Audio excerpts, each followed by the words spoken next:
Al, are you available? Yes, sir. Okay.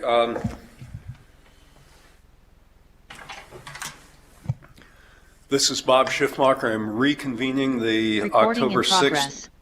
I'm reconvening the October 6th portion of the October 5-6 meeting of the State Board of Equalization. It is currently 5 after 2. Kelly, I'd like to call the next case, and I would like it. I would like it to be 23-142, please. Perfect, thank you. 1 second here. This is your, when she calls it, this is you. Okay.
Following case for possible action, appeals from action of a county board of equalization pursuant to NRS 361.400, tax year 2023-24, secured roll, 2022-23 unsecured roll, 2022-23 supplemental roll.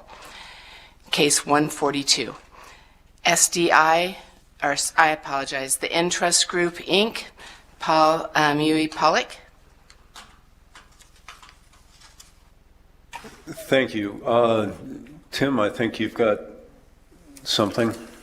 Yes, sir, Mr. Chairman. I'm going to abstain from this particular petition. So for the record, Mr. Morse has recused himself from this case. I have asked that he remove himself from the dais and sit in the audience or take a smoke break or something. But he will not be part of the deliberations because of, he will not be part of the deliberations. The appellant is the taxpayer. Would the assessor please orient us to the property? Yes, thank you, Chairman. This is Dave Bixel with the Clark County Assessor's Office. The subject property under appeal is a vacant 0.42 acre interior custom residential lot located at 12 Olympia Fields Court in the Vintage Valley of the Estates neighborhood in Southern Highlands.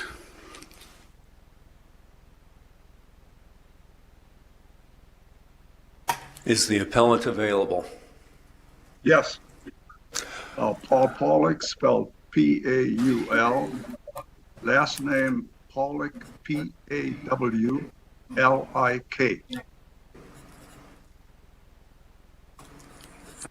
Mr. Pollock, thank you for your patience and sticking with us until this point. You have 15 minutes to present your case.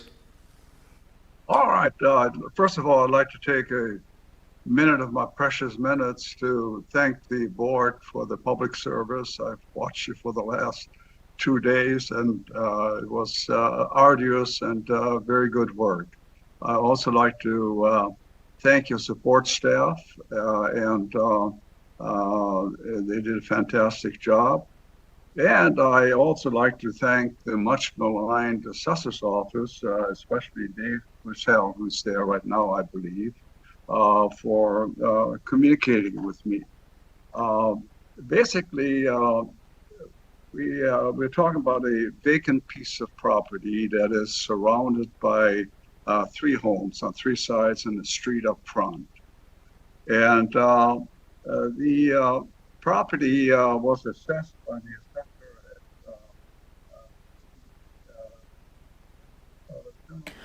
at Mr. Pollock, if you could like look at your computer when you're speaking, your voice cuts off when you look off to the side and we can't hear you.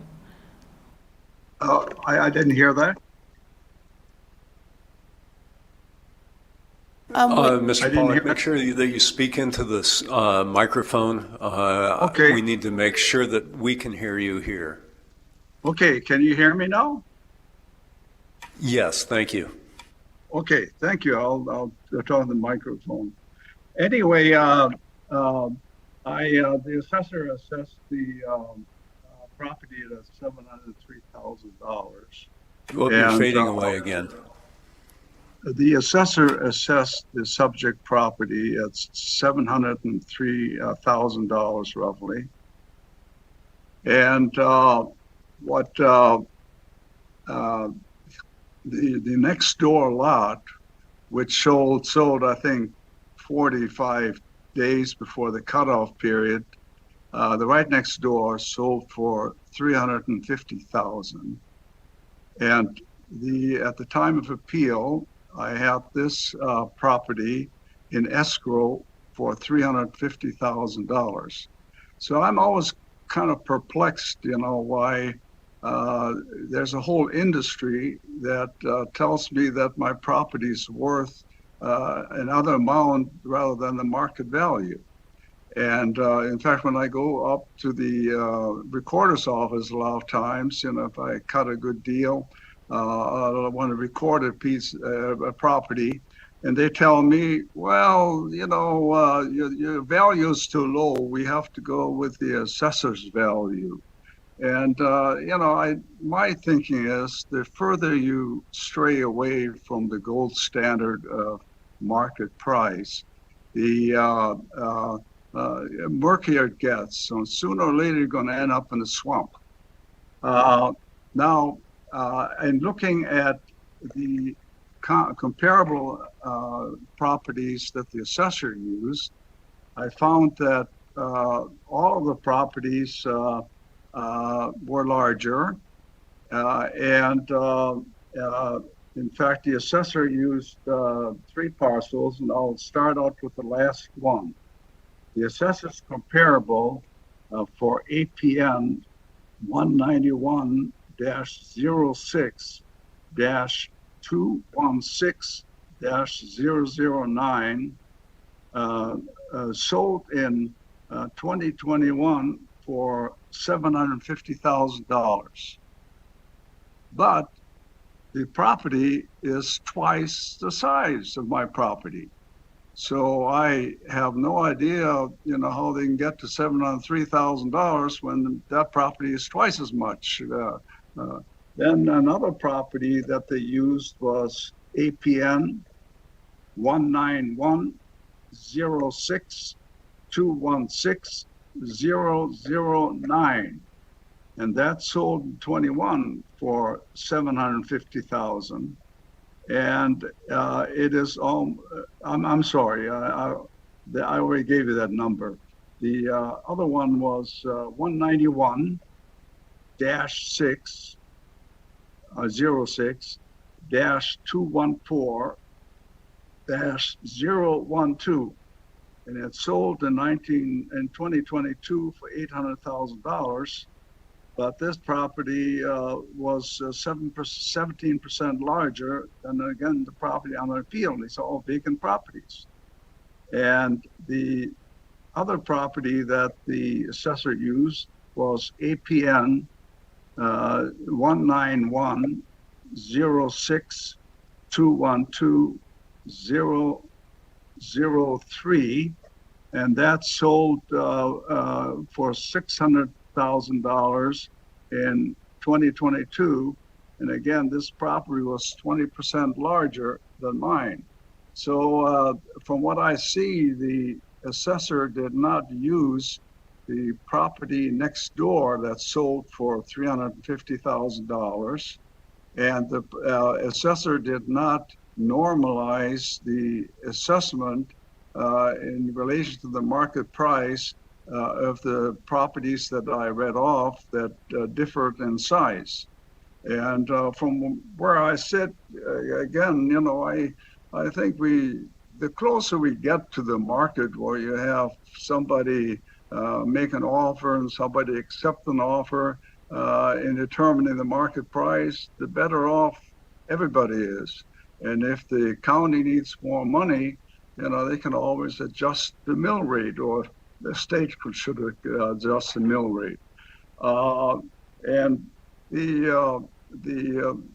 I know the assessors has his hands full, and they do the best they can, and I'm sure they're projecting into the future. But the way I look at it is, what we're talking about now is a moving train in terms of assessment. And what we did is we took a picture at the time, the appeal happened, and that picture I represented. I presented. So I believe the $703,000 some dollars is excessive, given that the property was under contract for $350,000, and also the neighbor's lot sold for $350,000. Now, it may have missed the assessor's deadline in terms of using comparable timing by 40 days or something like that. But, this assessment thing, is not a science. It's more like an art. And now I don't mind paying my fair share of taxes. And I would even offer to negotiate with Dave right now, on a price that is kind of in between what they assessed and what the market value was, or what was contracted out for. And again, my position is that I wouldn't at all feel bad if the sheriff were to entertain a motion to reduce the property to $350,000 in accordance with the market value, the latest market value. Thank you.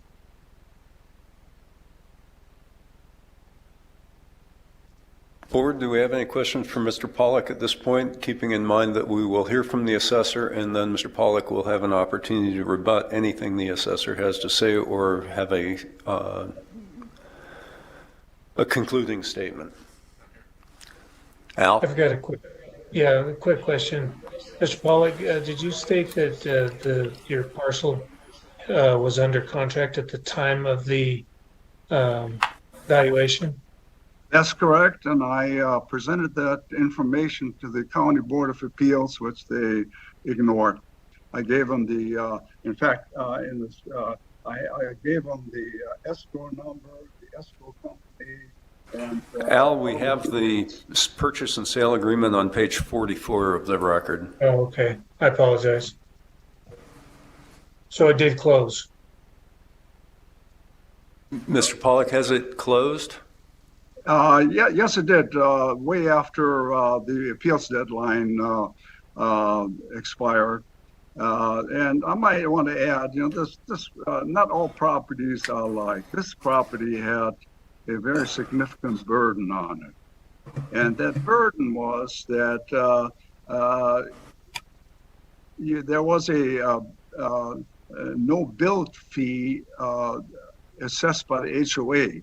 In other words, the former owner didn't build on the property for in the allotted time. So this property was encumbered, and I had to eat the cost by a $1,000 a week fine for not building on time. So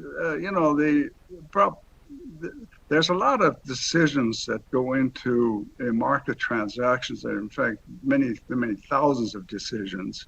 And it's hard to duplicate by any computer, as the Russians found out, for example, they set quotas a long time ago. And one factory, they said, well, you have to produce 1,000 scarves and 1,000 sweaters. Well, they only they produced 1,000 scars. It was easy to produce, you know. So there's a lot of things that can go wrong with these algorithms that they use and formulas.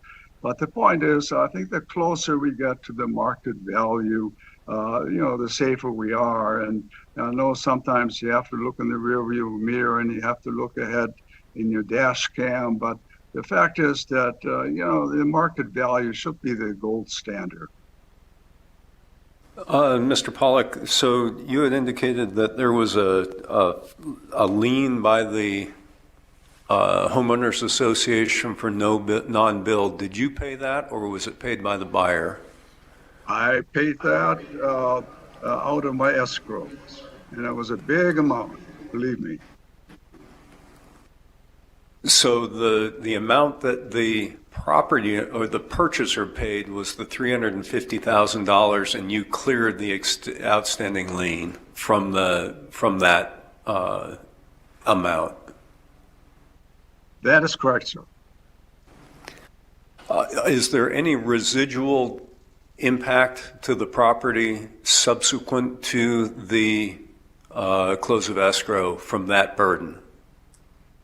Not to the best of my knowledge. In fact, the whole transaction started when the neighbor contacted me because he had to get a permit to build a wall.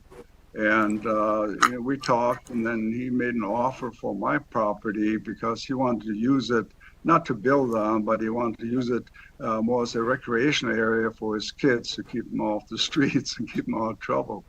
And I figured it was a good fit, and so we settled for that $350,000, which is the same amount that he paid for his lot next door.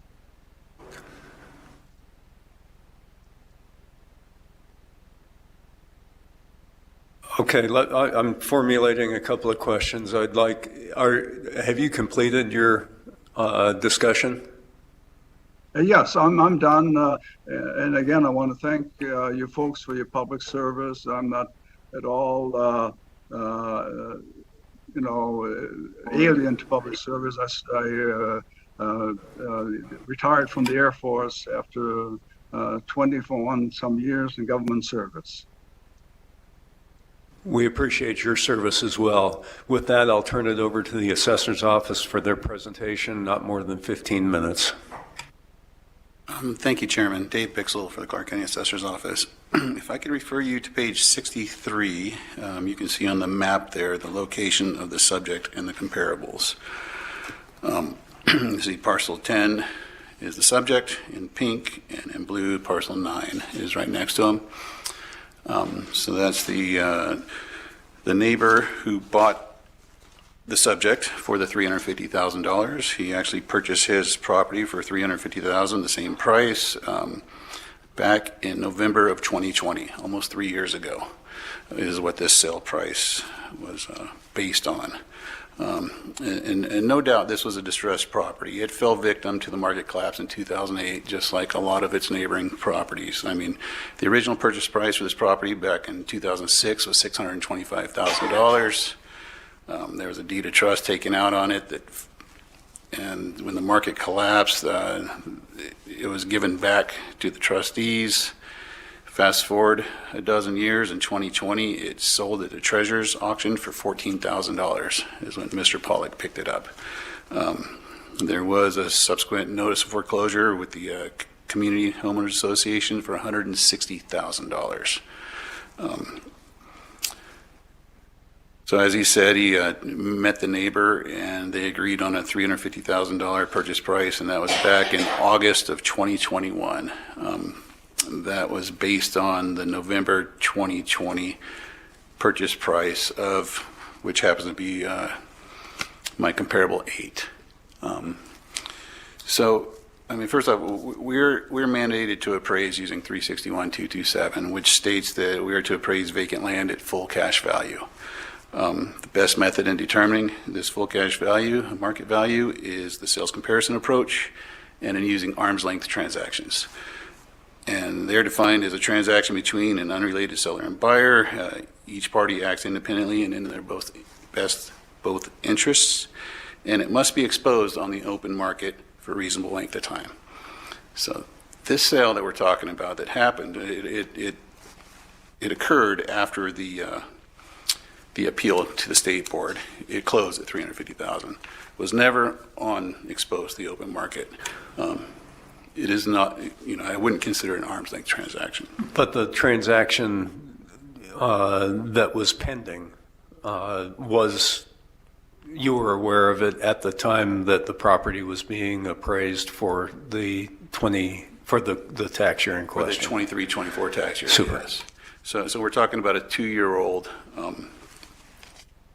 agreement.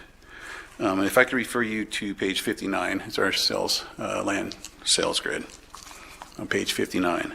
The sales listed here are the most comparable to subject in relation to location, size, and zoning. They're all vacant interior lots sold in close proximity to the subject. The sales are listed in order of date of sale from newest to oldest to show the increase in values over time. So you can see Comp 8 sold in 2020, $350,000. That's what this sale price was based on. And then moving forward to the most 3 recent sales, which I used to determine the value, sold in September 22, March of 22, and August of 2021. The other 5 sales, comps 4 through 8, are there just to show the increase over time. I would like to say that comp 2 is our most comparable sale. It is 0.49 acres. It's the closest in size to the subject. It sold for $800,000 in March of 2022. It sold in 18 days for a cash buyer. That lot, parcel number or comp number 2, is the only other remaining vacant lot in this neighborhood currently, and it is currently relisted for $1,250,000.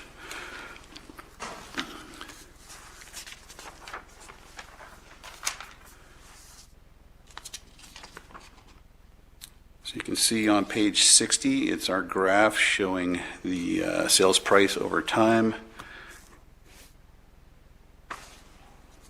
Just an illustration of our comparable sales sheet. I do have a few points I'd like to make. So this parcel originally sold for $625,000 in 2006. We all know, and the sales show that we are up above those pre-crash values that we were back then. This is the only property to appeal in the subject's neighborhood, Vintage Valley. There's only 91 lots in there, and this was the only property to appeal. This purchase price is a non-arm's length transaction, had no exposure to the market. It was based on an almost 3-year-old value. The county BOE voted unanimously to uphold this value. You can read that in the meeting minutes on page 80 if you're interested. Again, there's only one other vacant lot left in Vintage Valley, which is our comp number 2. It sold in 18 days for cash, $800,000. It's the most comparable to the subject, and is currently listed for $1,250,000. And my last point would be, if this value is reduced, it would create an inequity with all the other lots in the subject's neighborhood. And we recommend holding value. In your experience, does size have a profound impact on the sale price when the additional size does not appear to add additional utility in terms of its ability to be divided or developed to a different use? No, sir. I mean, we appraise to a base lot value in neighborhoods like this. I mean, small differences in size don't really show a difference in the market. I mean, we do make size adjustments when we see them.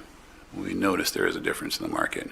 So because each of these properties is designated for a single home site, and they are all within, there may be a profound difference in percentage, but in reality, the difference between a 0.4 acre site and a 0.8 acre site is 10,000 square feet or whatever the number works out to be. And that is not enough for you to justify a size adjustment? Go ahead, Joe. Oh, yeah. No. Sometimes when we notice in the resales, if there is a difference in value with these sales prices, we will apply size adjustments. And here, we have not seen that. I mean, comp number 2, like I said, $800,000 is closest in size to the subject, and we haven't valued it $700,000. Very good. Board, any further questions for the assessor's office? It's just clarification on that size. Is there a 1-to-1 ratio where the taxpayer testified that this number 2 sale is 17% larger? Is there a 1-to-1 ratio? I missed that. I apologize. No. Basically, the property is being valued as a unit, a single home site. There's not, if it's a single home site, it's not valued on a per square foot basis or on a percentage adjustment.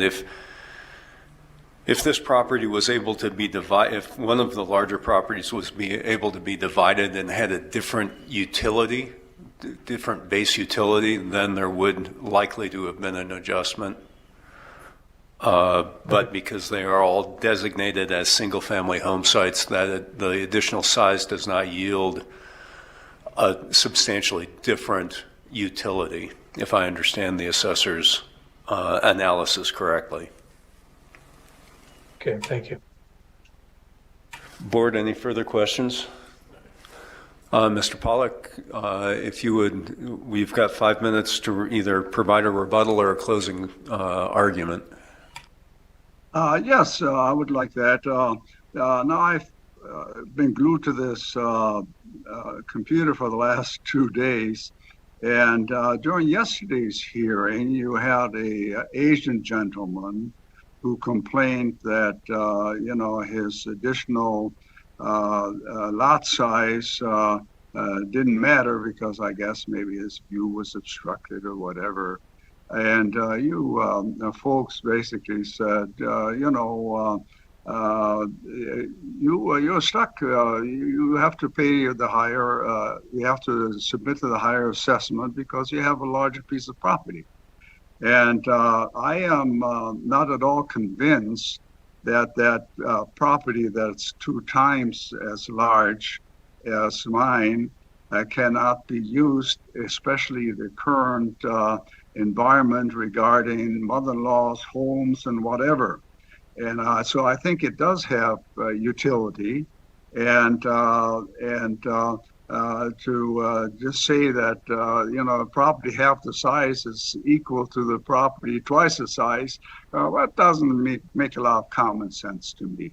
There may be some truth to it, and there may be some data that backs it up, but common sense-wise, it doesn't cut ice, So my point still is that I'd be willing to settle with the assessors in someplace in between those 2 numbers, because I don't want to escape taxes. But at the same time, I think we ought to try to hold the feet to the fire, hold the assessor's feet to the fire with respect to considering market values. And the market value here, it was sold for $350, no matter where all the other properties that blocks away were sold. So that concludes my testimony. Thank you. Thank you. Board, any questions? Hearing none, I'll close the hearing for deliberation. Ty, your thoughts? Mr. Chair, my thoughts. Simply, I'm persuaded by the county's position. It does not feel as though this was an arm's length transaction. As the taxpayer has said, but for his neighbor kind of reaching out to find out about building the fence, it sounds like he probably would have held on to this property a little bit longer. With that, I do respect the concept that the property to the buyer may have only been worth $350,000, but to the open market, it may have been worth more. And so that's where my reservation would lie. Al, your thoughts? I guess a question to the appraisers, the encumbrance from the no-build fee, does that normally come into play in appraising a piece of property?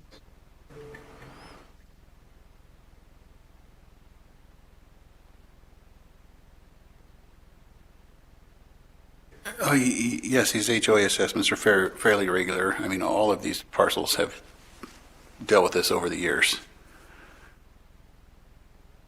Is it considered an evaluation?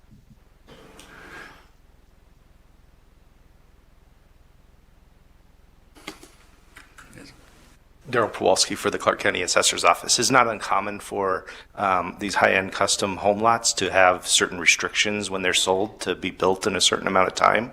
So whether they're paying these fines as there are delays, or whether they're accumulated over a number of years and filed, I think, a foreclosure notice by the HOA, it is apparent, I would say, in the custom home market here in Las Vegas. Okay. Mr. Pulaski, in terms of, or in regard to the build requirement, has that, with the payment of the fine, been extinguished? Are there further restrictions or requirements that this lot be built on in the future, or have you extinguished that requirement through the payment of the accrued fines? That requirement has not been extinguished. They are very adamant to collect $1,000 a week for any time that you exceed the limit, and the limit has been exceeded. And to the best of my knowledge, it has not been extinguished, and I paid big bucks out of escrow to get rid of that lien. You got rid of the fees and penalties that had accrued to the date of the close of escrow, but they continue to accrue to the new buyer? The escrow did not address the HOA assessments, but the assessments were only paid to the time of closing. After the time of closing, the new owner had to take over, and he got kicked with the $1,000 a week in the pants. Very good. Board, any further questions? Or a motion?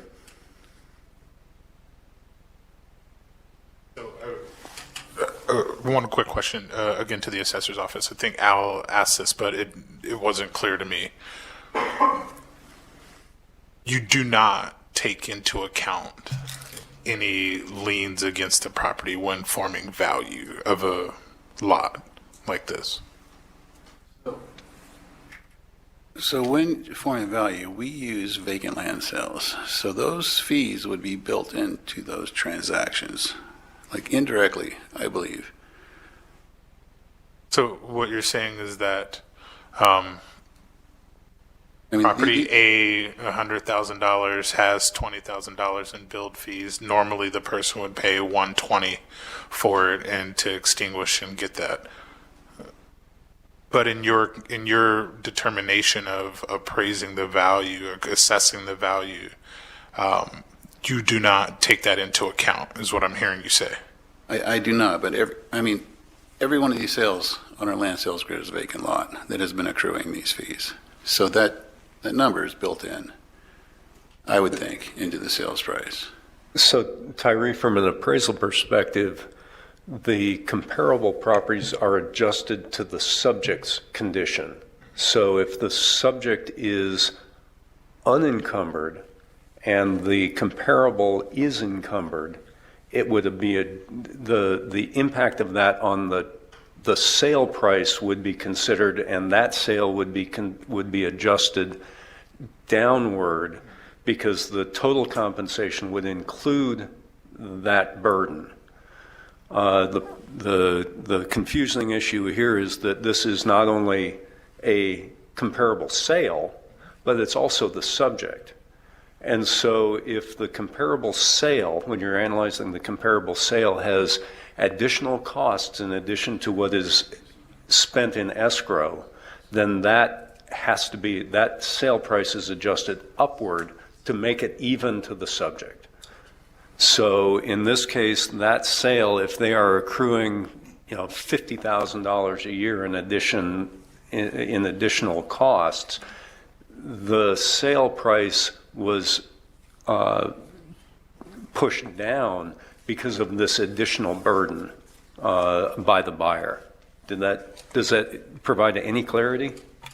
No, yeah, yes, it does provide clarity. And so then I guess my question to the assessor is when you're showing a comparable that you're using, comparable number 2 that you say is the most likely, there for 800,000, let's say that's been 2 years of this $1,000 fee. So instead of 800,000, it's really closer to 696 or whatever the case it might be. Is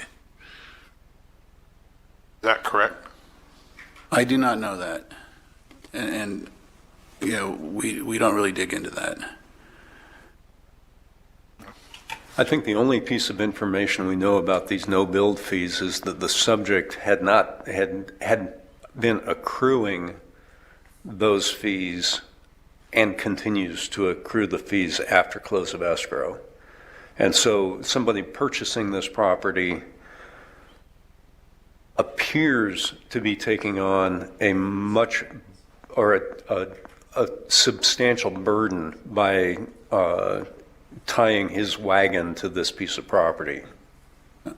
I think. I can only assume that these vacant sales they're burdened by the same no bill and fees. I mean, these are the most comparable sales.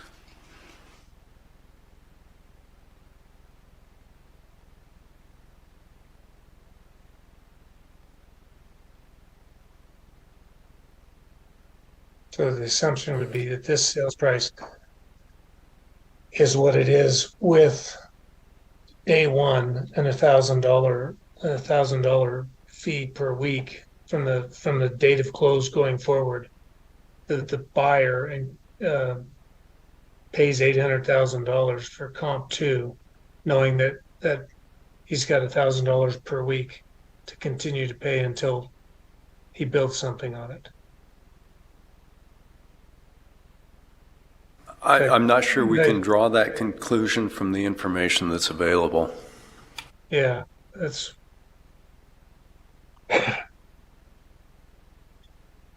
I do, however, think that it makes the job of appraisal easier if you make the leap to believe that sales 1, 2, and 3 are suffering a similar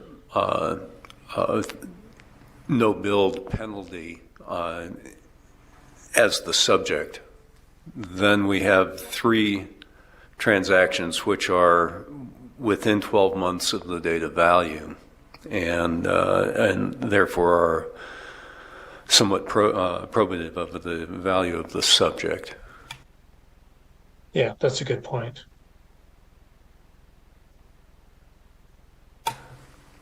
Any further comment or a motion? I'll make the motion that based on comps 1, 2, and 3, that we uphold the assessor's value because of the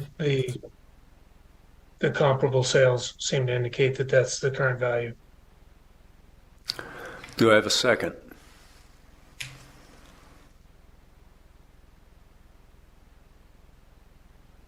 I will second for the sake of discussion. Do you have discussion? I would be interested to know your perspective, Mr. Chair. I've not shared. I'm ready to call a vote. Okay. Let's roll it. All in favor signify by saying aye. Aye. Aye. Aye. And any opposed?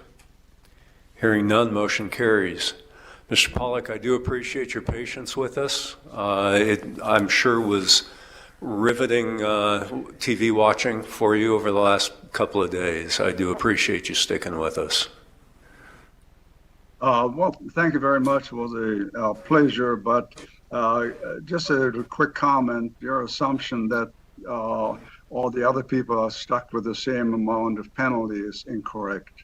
The penalty starts from the day of a certain sale, and so these properties were all sold at different times, so they all had different penalties. So theoretically, that should have depressed the assessed value some more. But I'll take your decision as is, and thank you very much for your public service.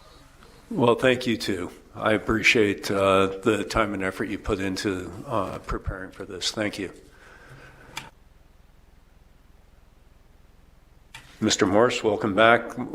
I'd like the record to reflect that Tim Morse has rejoined us on the dais. Kelly? Would you like to suggest cases without the white? Yeah, let's do the White Pine cases.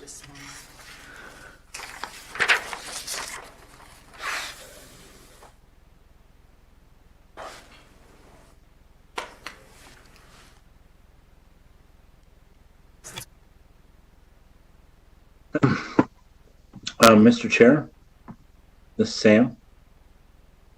Mr. Taylor? Yeah, you tabled a White Pine case earlier today. Is that the case we're taking up again? Guess what? That's what we're hearing right now. We're just trying to get organized.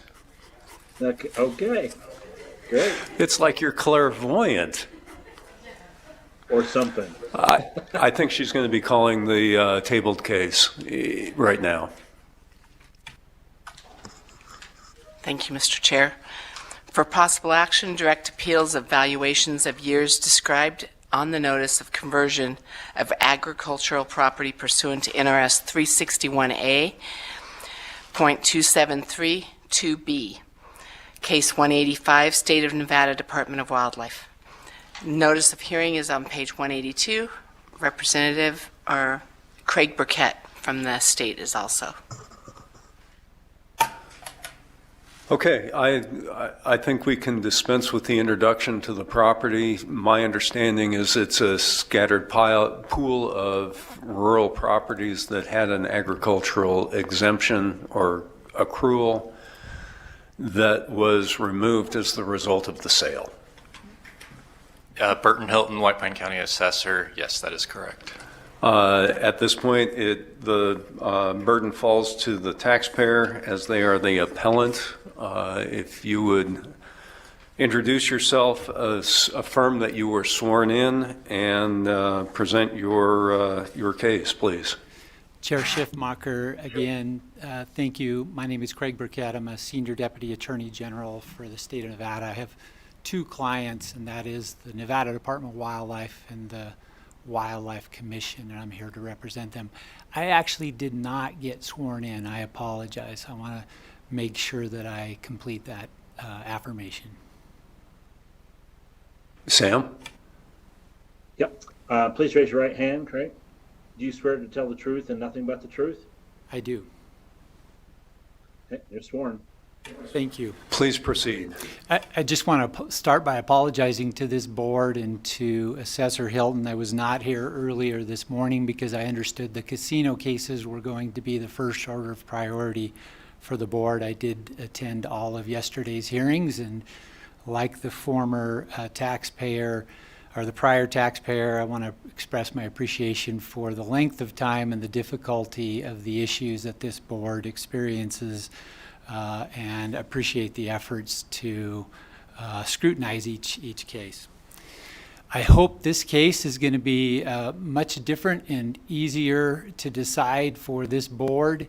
I believe it's a simple issue. The issue is the Nevada Department of Wildlife's purchase of 52 parcels in White Pine County, the Shell Creek and Egan Range. These parcels are pristine habitat for Nevada's wildlife, purchased to prevent improvements of the property, development of the property.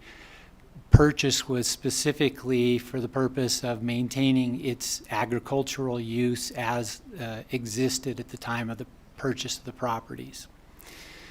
The issue before this board is quite simple. It is a denial of an application for agricultural use assessment, which was submitted by my client and denied 2 days later by the White Pine County assessor. The basis for the denial of my client's application was that the property, that the Department of Wildlife is exempt from payment of property taxes. I want to read specifically let me just first paraphrase what the statute says. It's NRS 361.055. The statute is abundantly clear. The statute says all state properties are exempt except properties acquired by the Nevada Department of Wildlife. The statute is clear on its face.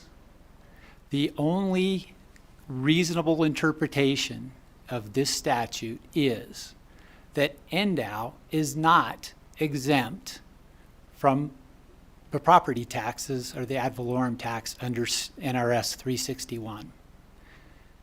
That is the end of the inquiry. This board need go no further.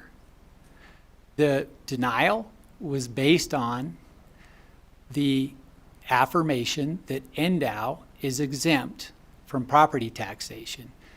The assessor based it on NRS 361A.230, which was actually the wrong statute. That's the open use statute.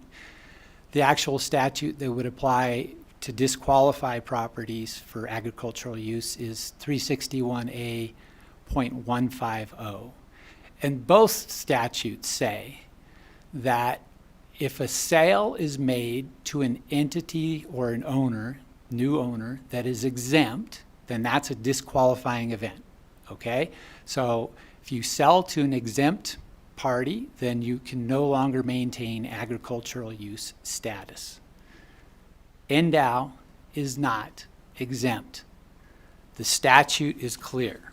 I'm going to read it just to make sure I'm clear with this board. I don't know what you read before. Yeah.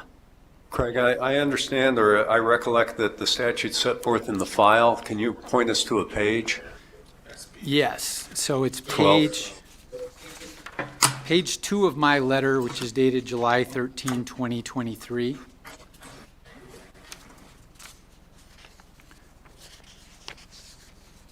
So our petition started with the pre-printed documents, then page 2 of our letter, and it's in the middle of page 2 where it reads, and it starts with NRS 361.055 provides, in part, all lands and other property owned by the state are exempt from taxation except real property acquired by the state of Nevada and assigned to the Department of Wildlife.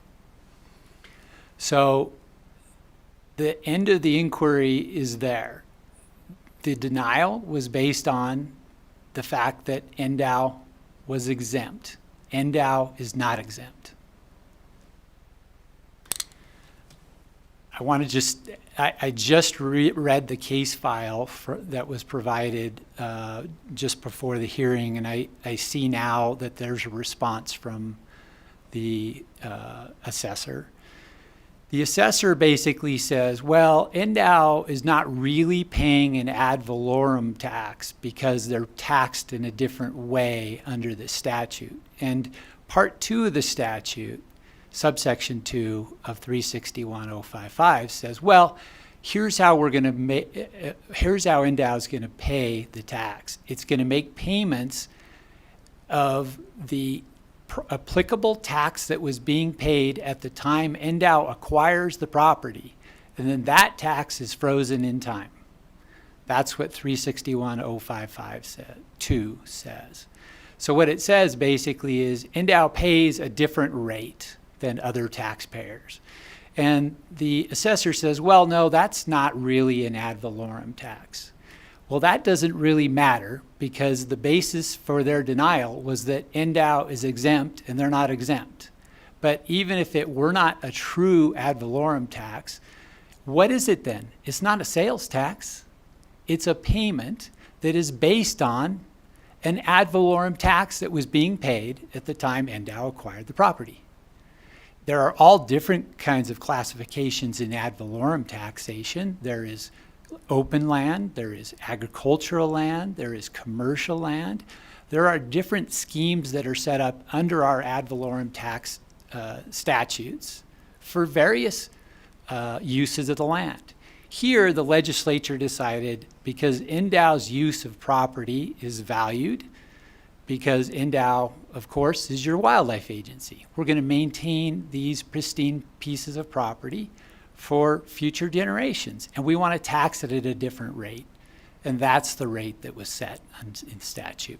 So it is a type of ad valorem tax. It certainly is not any other type of tax, but either way, your only concern is the first part of the statute. It says that Endow is not exempt.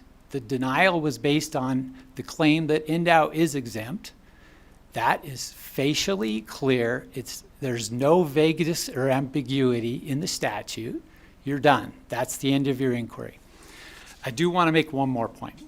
I apologize. I know you guys have been at this a long time. But our fallback point is this. NRS 361A.2862, it's on the last page of my letter. It's an interesting statute. And what it says is this. If you sell to an exempt entity, the assessor is required to collect those taxes, the taxes that would have been due for an ag deferred tax status, before the transfer of ownership. Okay, so they basically want to make sure the assessor gets his money. But the critical part of that statute is really interesting, is the very end of the statute. It says they must be paid in full before the transfer of ownership if the property is converted to another use. So even if somebody is exempt, they could still qualify for agricultural use, because the statute says, look, we're only going to apply that if a property is converted to another use. Otherwise, we wouldn't deal with it. So if Endow even were exempt, they're still allowed to apply for an agricultural use assessment. And that's what was denied here. Thank you. So did the state of Nevada function as a straw buyer and then assign the transaction to Endow, or were they operating at the onset as an agent for Endow? Yeah, so that's the way Endow acquires property. Endow, the state lands under our statutory scheme is required to be the entity that acquires all properties for any state entity. So we go through state lands to acquire property for the state of Nevada. Follow-up question, does Endow own other land that is subject to the agricultural deferral? This is what's interesting. White Pine County is the only entity that has ever asked the state of Nevada to pay an ag deferred tax.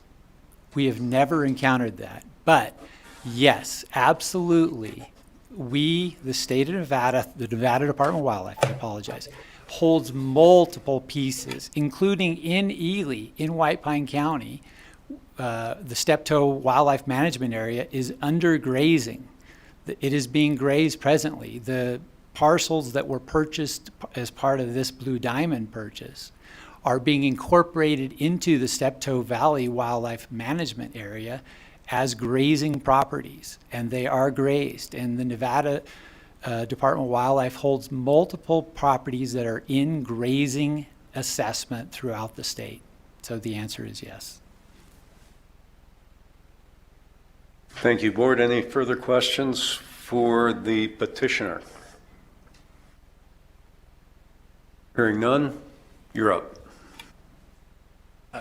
Thank you, Mr. Chair. Again, Burton Hilton, White Pine County. I thank the state for their interpretation. Unfortunately, I don't feel that it's is black and white, and there's a lot of gray in this area. Otherwise, we probably wouldn't be here. Getting to the petitioner's comment about 361.055, he quoted it correctly, and it does say, they're exempt from taxation except property acquired for the benefit of NDOW.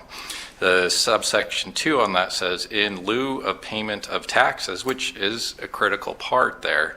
We have several exempt properties within White Pine County from other exempt entities that pay in lieu of taxes. They give us an amount of money, has nothing to do with ad valorem. Ad valorem is according to value. This payment will never change. They could build a Bellagio on one of these parcels, and their payment in lieu of taxes would be the exact same. So this, to me, is an important distinction that you guys will have to determine. A second thing, that the state did submit the agricultural use application, and I did deny it 2 days later. However, if you wanted to look at it, it's on page 159. It's a draft lease that they put in here. In order to be an agricultural qualified property, you have to show that there's revenues of $5,000 or greater. They don't even have an actual lease. This is a blank draft. I wouldn't have been able to approve it had I not determined they were an exempt entity. So again, they would not have qualified for the agricultural deferred status. I've never heard of ad valorem taxes at a discounted rate in my time working in assessment. And then the state's fallback position using 361A.286, which the whole statute is on page 14, subsection 2, they're stating that, well, even if we were to have had to have paid, we had to pay it beforehand, so you can't charge us later. But I had no way of knowing that this transaction had even occurred. So how am I going to charge somebody something when I don't even know it's happening? And this 361A.280, I feel, addresses this. If the county assessor is notified or otherwise becomes aware that parcel or a portion of a parcel of real property which has received agricultural open space use assessment has been converted to higher use, the county assessor shall add to the tax extended on that portion of the property on the next property tax statement, the deferred tax, and then it explains what deferred tax is. I agree they've got to pay that frozen amount of a payment in lieu taxes, which they haven't even paid for this fiscal year. And it's already accruing penalties and liens on all these 52 properties. But to me, it seems clear, and maybe I'm interpreting it incorrectly.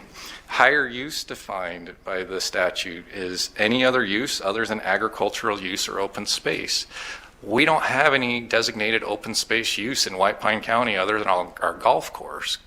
And if it's not an agricultural use, it had to have been converted to a higher value. And then they make an assertion that they're being treated more harshly than a private party, which is perplexing to me. If the property was sold to another party that's not an approved ag user, then they would have to pay the same deferred taxes. I don't know. And then again, trying to pull at heartstrings of the board by stating that the assessor's deferred tax assessment would put significant monetary burden on the state when acquiring property in the future for the benefit of the public. I can only speak to this one sale in White Pine County.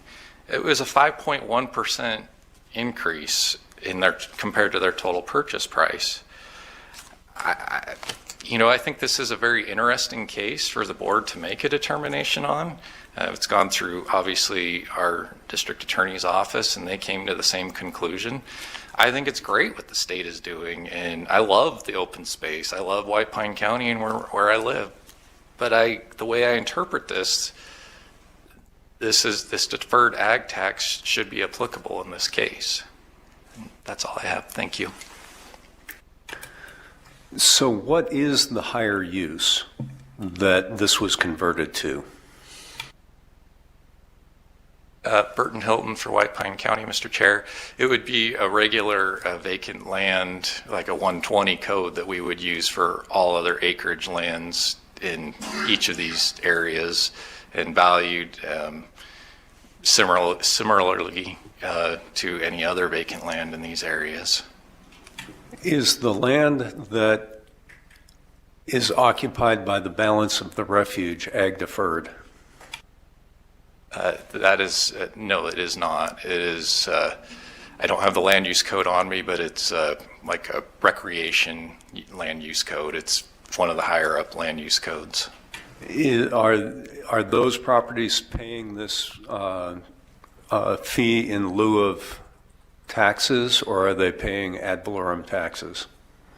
They are paying zero taxes. Those lands were originally acquired for the benefit of NDOW, but then the state, a couple of years ago, transferred the deeds to state lands and stated that they were paying under that payment in lieu of taxes for several properties. Then they just did a deed change to change it to state lands and said that it's not for the benefit of NDOW now, so we don't have to pay it.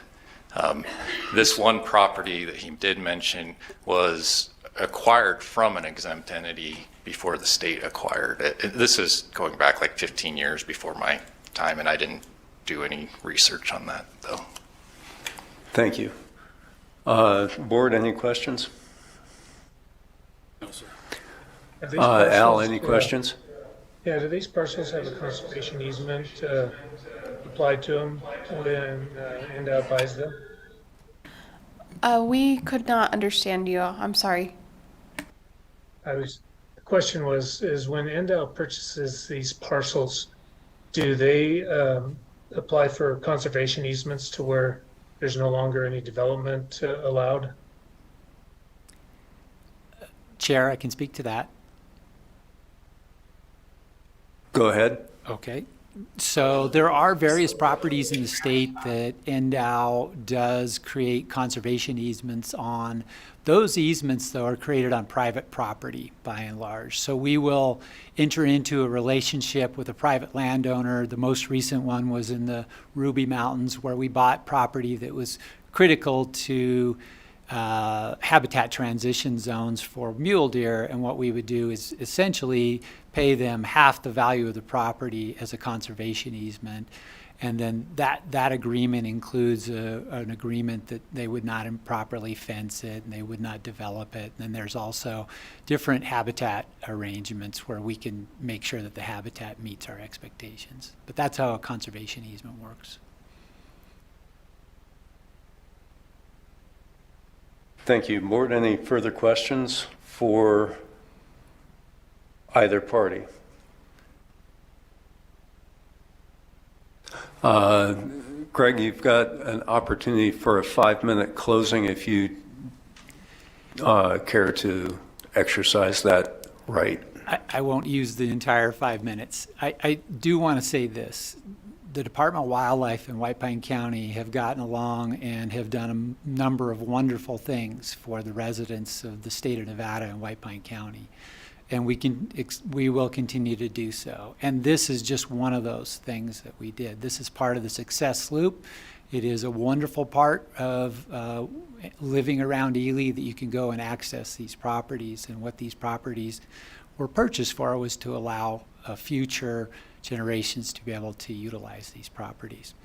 I just want to say one thing about some of the arguments by the assessor.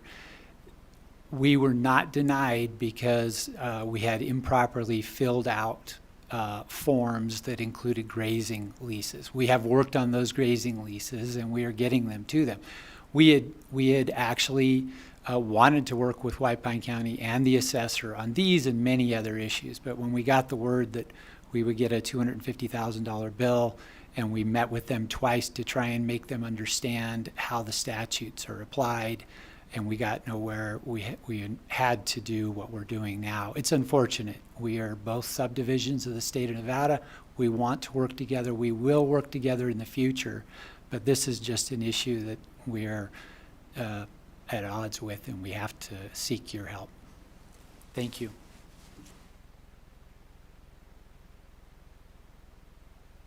Board, I'd like to close the hearing for deliberation.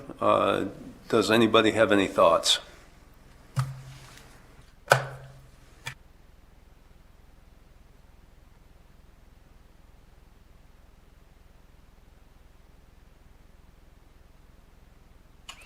Mr. Chair, Tyreek right here for the record. This is an interesting case where you have an owner of property that is a state.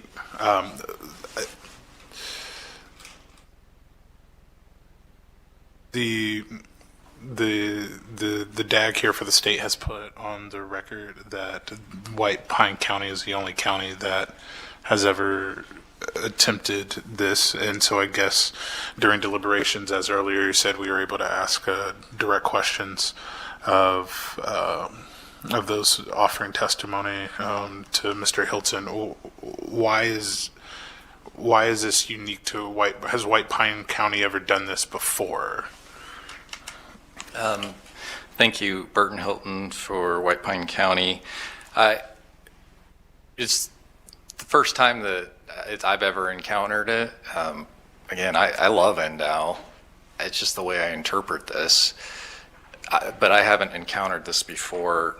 I can't speak to other counties doing or not doing anything. I think there might be a general assumption that it's the state, so you just don't do it. To me, looking at this, there is some gray area. One of the statutes I quoted earlier, it specifically spells out, it's the 361A.286, that their exempt entities are exempt from this deferred ag tax if it's Nevada System for Higher Education, a school district, or another local entity. And the state has quoted the same statute. Well, it's like the legislature took the time to exempt these other entities, but didn't mention the state of Nevada. They could have just said the state of Nevada and all political subdivisions. So it makes it even grayer again. But I digress there. But I'm not aware of it around the state. I can't speak to other counties. It's the first time in White Pine, though. And so you currently said it's not designated as open space, and so because it's not designated as open space, then the county's assumption is that it just automatically transforms into a higher use. Is that correct? Yes, that is correct. There is no official open space in White Pine County because in order to be open space, there's a process that the county has to go through, and it's in NRS 270, and I have that somewhere, but I think that's getting a little into the weeds, as we've mentioned earlier today. Other than our golf course, which is mandated by 361A, the golf courses are done as open space, and here's tables for that. But so basically, yes, if it's not in ag, then it's out of ag.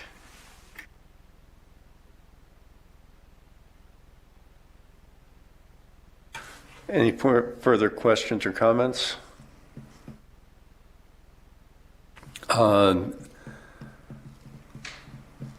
I can add my 2 cents worth, or I can accept the motion.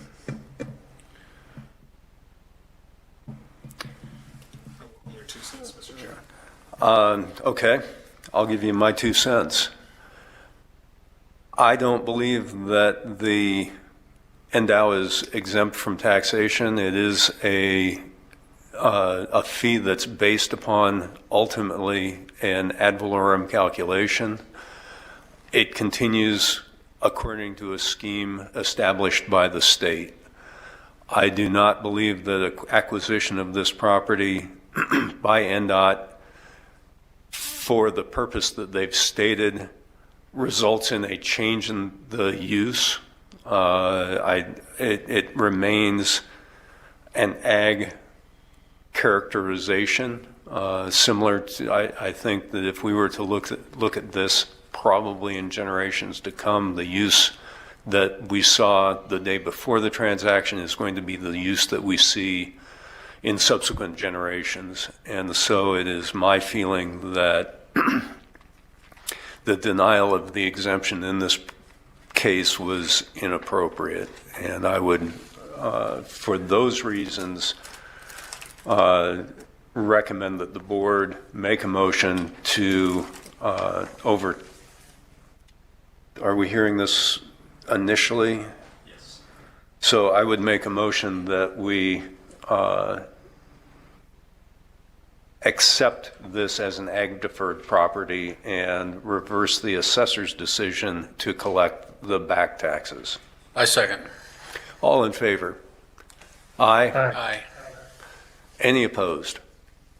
Hearing none. Mr. Hilton, I do appreciate the time that you've spent on this. I think that I think we did the right thing. I appreciate you bringing it to the board for clarification. I just feel pretty strongly that they did what you needed to, and we've answered the questions. Please. Again, I just wanted to thank you guys. I look forward to working with NDOW, and thank you for answering the question. It's the way I interpreted it, and I'm glad to get the clarification from the board. Well, the good news is you get to continue to work with us. Kelly, if you would call the next case.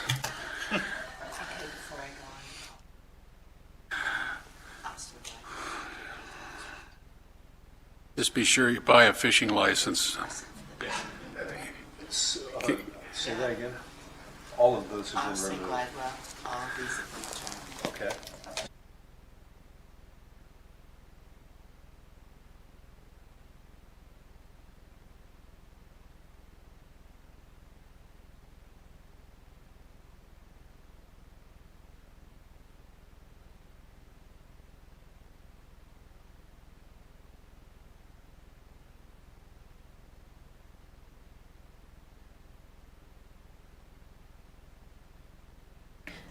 Chairman Schiffmacher, this is Christina Griffith for the record. I just wanted to let you guys know that we received a withdrawal notice for cases 23, 113, 114, 121, 123, 124, 126, 127, 128, and 129.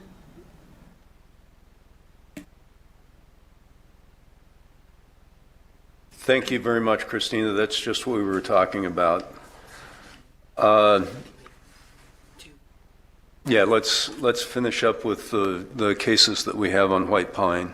Could Christina repeat that again? It's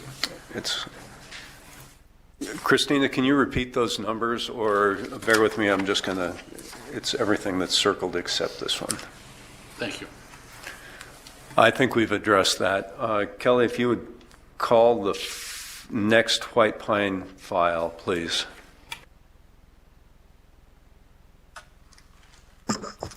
Thank you, Mr. Chair. Let's see, 130. Bear with me 1 second here.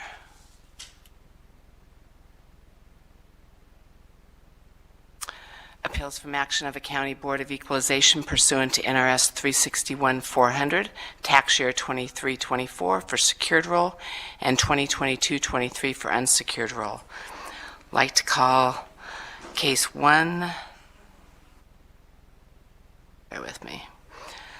Case 23-119. Chachas George C. Trust. Chachas, yes. NOH, sorry, my thing's not working.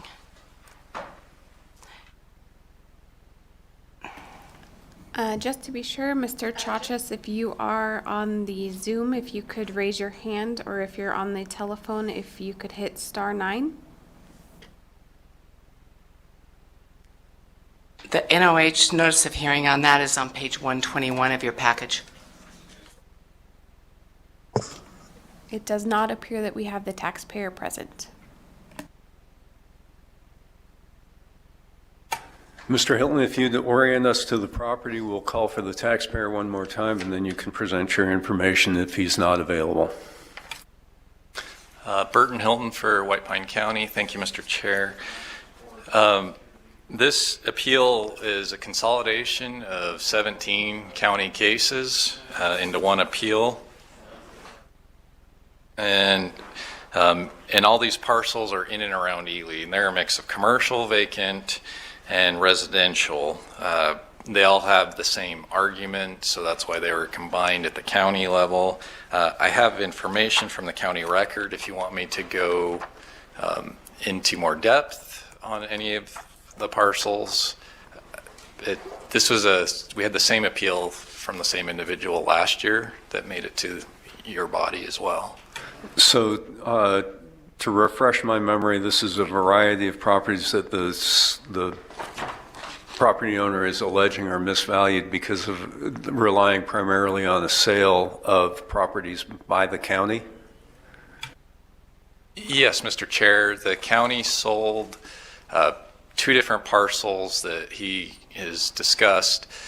They were both sold legally under NRS 244, powers of the county, and used that his property should be valued at what those sales prices for. One of them was 12 house lots for $100, and then another parcel was sold for $4,000 that was acreage. So in his appeals, all these different parcels he's doing have values, $15.40 that his should be valued at, $7.70, along those lines. Thank you. Has the taxpayer logged into Zoom, or is he either in the Carson City office or in our office here?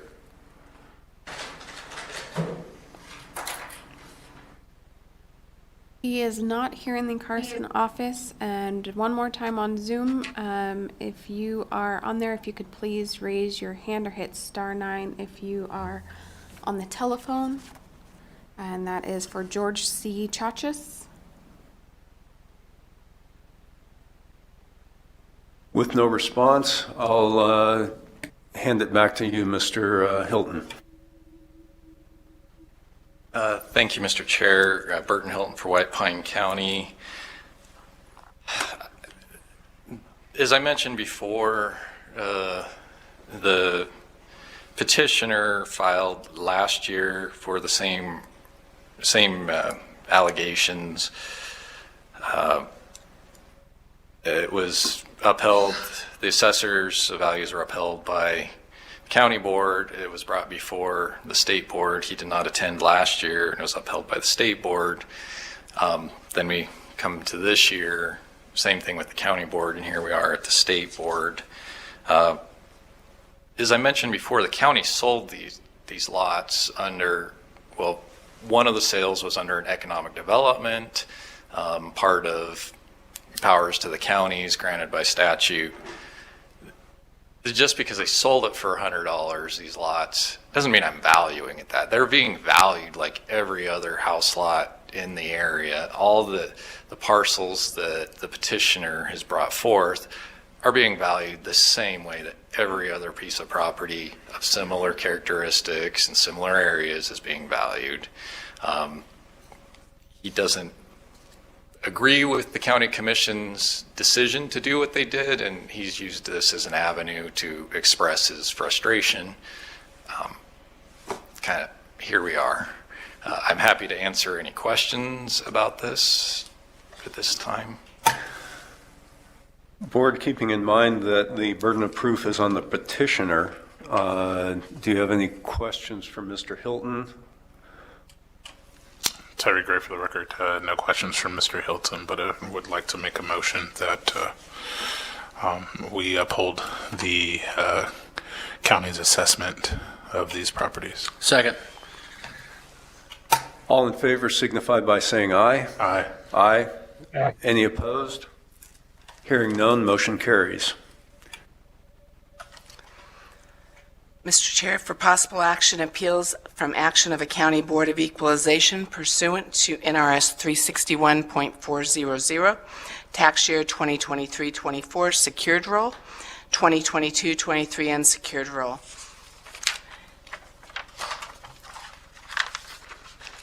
Case number 23-130, Tim and Victoria Polly. Notice of hearing is on page 121. The petitioner is in the Carson office. Thank you, Mr. Hilton. It's your opportunity. Please just orient us to the property.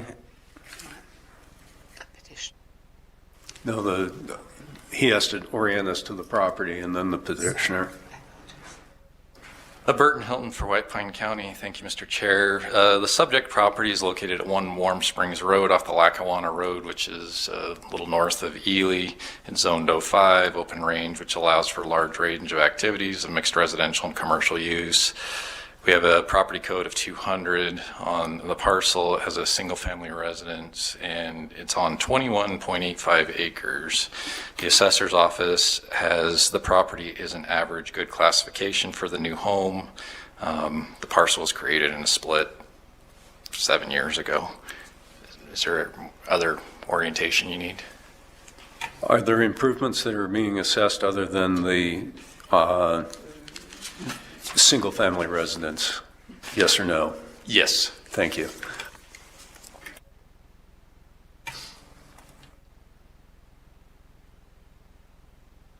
Mr. and Mrs. Polly, this is your opportunity to present your case. Sir, my name is Tim Polly. I am appreciative to be here this day. We would like to start by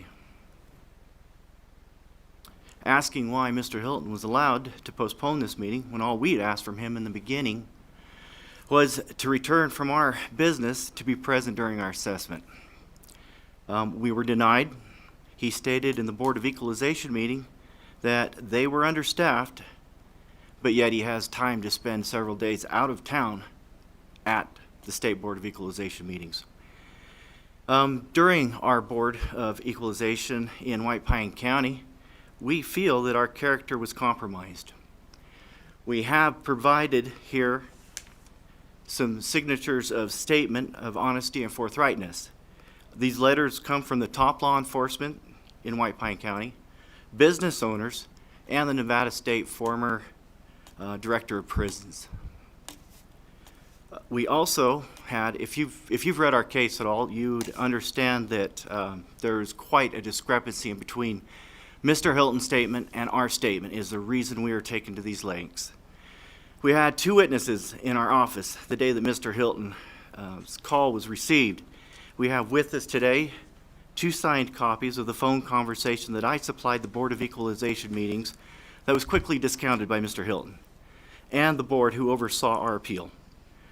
You may view and contact these witnesses, but we ask that their names remain anonymous from Mr. Hilton and from the White Pine County Assessor, so there are no repercussions towards them. We also stated in the Board of Equalization that the Deputy Assessor and her associate sped through our property with no concern for their safety nor for the safety of anyone else. Their recklessness, disregard for our safety and for our property was the very reason that we felt that Mr. Hilton should be escorted on our property, so no harm or accident would befall him with any claims going against our insurance. The Deputy Assessor did stop on the way out, leaving our property, to apologize to my wife that was in the office, not before, as Mr. Hilton has stated. By the way, sir, we were not sworn in. Excuse me. Thank you for bringing that to our attention. Sam? Yes, if you can hold up your right hand, both of you. Do you swear to tell the truth and nothing but the truth? Yes. Okay, you're sworn. Thank you very much for covering for my dereliction.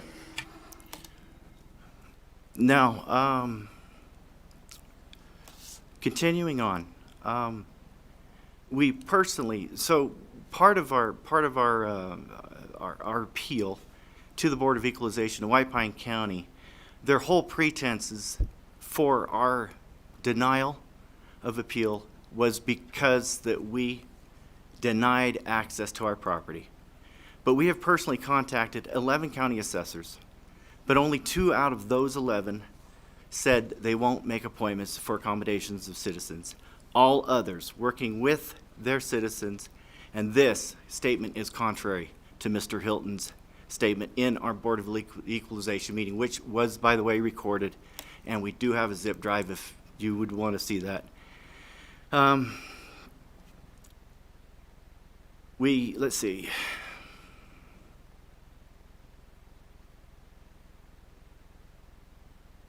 So, Mr. Hilton denied us access, said we denied him access. This statement isn't correct. We were asked to be presented and to postpone 1 week. In the White Pine County Board of Equalization meeting, we were asked by Mr. Allworth if the assessor could revisit our property and reassess. We said yes. Mr. Hilton did not make any attempts to contact for reassessment. At this point, we feel the White Pine County assessor and his staff have displayed poor integrity. Now, if we want to move to some of the properties, some of the things that's been assessed here, we also want to make a note on the appointment issues. The evidence was recently emailed to you in section 25-40. It is a statement issued by Mr. Hilton in the Board of Equalization meeting in White Pine County. Quote, Mr. Hilton continues to state that the bigger issue here is there could be bigger issues than major discrepancies, bombshells, such as he admits that, quote, we do not make appointments. No assessor in the entire states make appointments. Now, recently in the last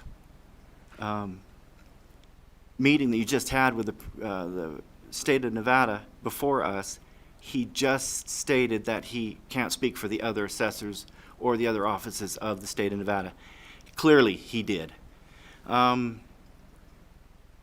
According to the assessor, Mr. Hilton, well, they were actually true. They just asked why that he was so willing to offer up an appointment to Leah Brown to come and look at her basement. So this is all covering the appointment issues and the denial that he said that we had given him. Moving on, we have on our property several buildings that have been assessed that were actually slated for demo. We are an excavation, i.e. demo contractor in White Pine County, and when we see a structure that is slated for demolition and we feel we can move the building and put it on our property, we have. Several of our buildings, one was built in 1974, is put on our property, is now a movable structure on a steel stone boat. Other sheds the same way, our greenhouse the same way. We have been taxed on full concrete slabs underneath the greenhouse, which is in effect false. The floor is dirt. We have asked for this to be corrected through the White Pine County's assessor's office, and at this point, nothing has taken effect. So in the packet that you have, there are pictures in there, and on one of those pictures, you can see the front door of the greenhouse. There's a propane tank there. And you can look through the door and see that there's dirt. And I believe Mr. Hilton or one of his affiliates took the picture because it was in 2016 after he was voted in. And since all this come about, we have been doing some digging and questioning now of, wow, are we paying on buildings that are out of date? I noticed on my roll that I am being charged for my panels for my steer, and I have had those panels since 2004, and they have been on this property since then, and they just got put on the roll for 2020. So I'm not sure. There's even another picture that you can look through the door, the back door of the greenhouse, and see that it is dirt. I also have other pictures here that I can provide that show it's dirt, it's growing green plants. Sir, moving on to the manufactured home in question. In your packet, you will see that there is a manufactured sticker in there. It was built in Pennsylvania by an Amish company, and we moved it to Ely. This home was not allowed to leave their lot or be brought into the state of Nevada without the manufacturer's stickers being installed on the home. This home came with no heating, no cooling, and minimal plumbing. And to our dismay, there was a long list of repairs needed on the home when it arrived. Now, the dimensions of the home are incorrect. Mr. Hilton blamed the supposed denial of access to our property on these dimension defects when actually the building plans were sitting in the building department's office. And I know Craig Peterson, which was the building inspector at the time, said that Mr. Hilton had conversed with him many times on our case specifically, and we're not sure exactly why we were singled out for this. He was in quest to see if we had received our occupancy permit yet at that point. Some of the discrepancies on our assessment is concrete raised porches when the plans submitted to the city are evident that they are a pine decked covered porch with an unfinished second floor that equates to only 920 square feet, which Mr. Hilton exceeded that greatly. We also have an unfinished basement at 1,384 square feet. We have brought comparables. We brought comparables of manufactured housings to our local Equalization board, and they were thrown out promptly. We brought other comparables with us this time that shows stick-built houses. And I know listening to the proceedings this day, I'm understanding that we should have had our evidence in a little bit sooner. And I apologize for that. We have many homes around White Pine County that are being built that are close to character, but not close in size. From true log homes that are 30 miles away to smaller homes that were built without basements. There's hardly, to say, a comparable for our mobile home that we put on our basement.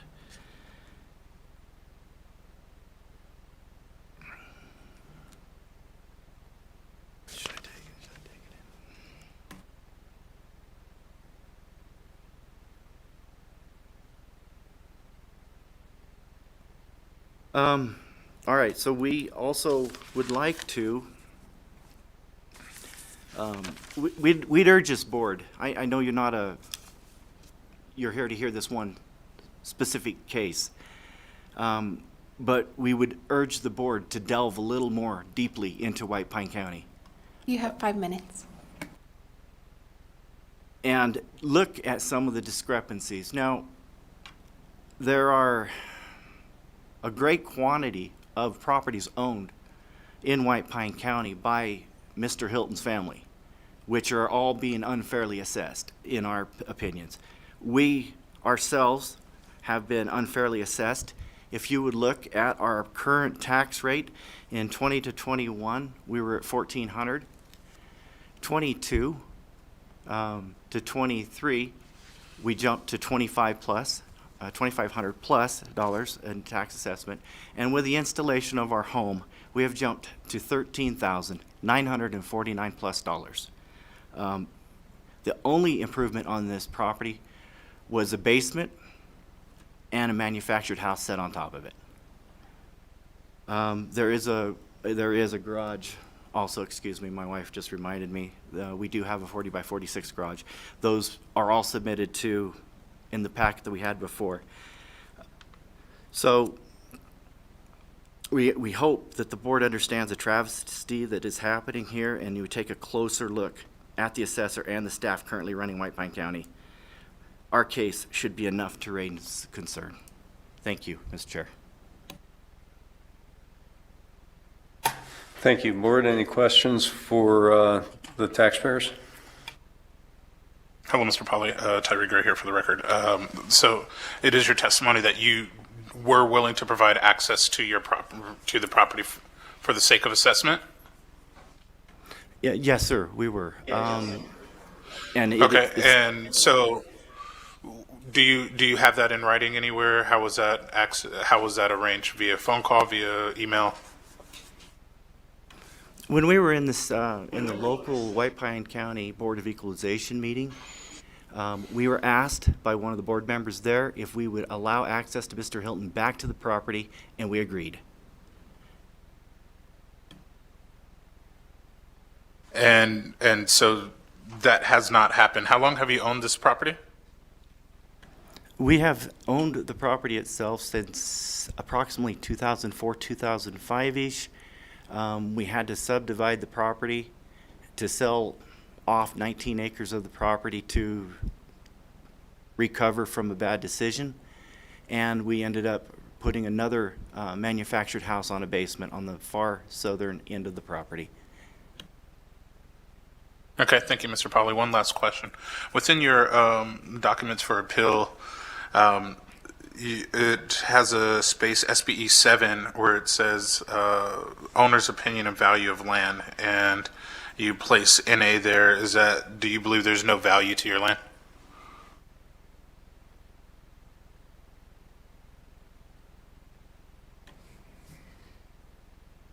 Or are you just not No. appealing the value of your land? We're not appealing the value of the land. It is just the building, the new house, basically. Perfect. Understood. Thank you so much. That's all I have.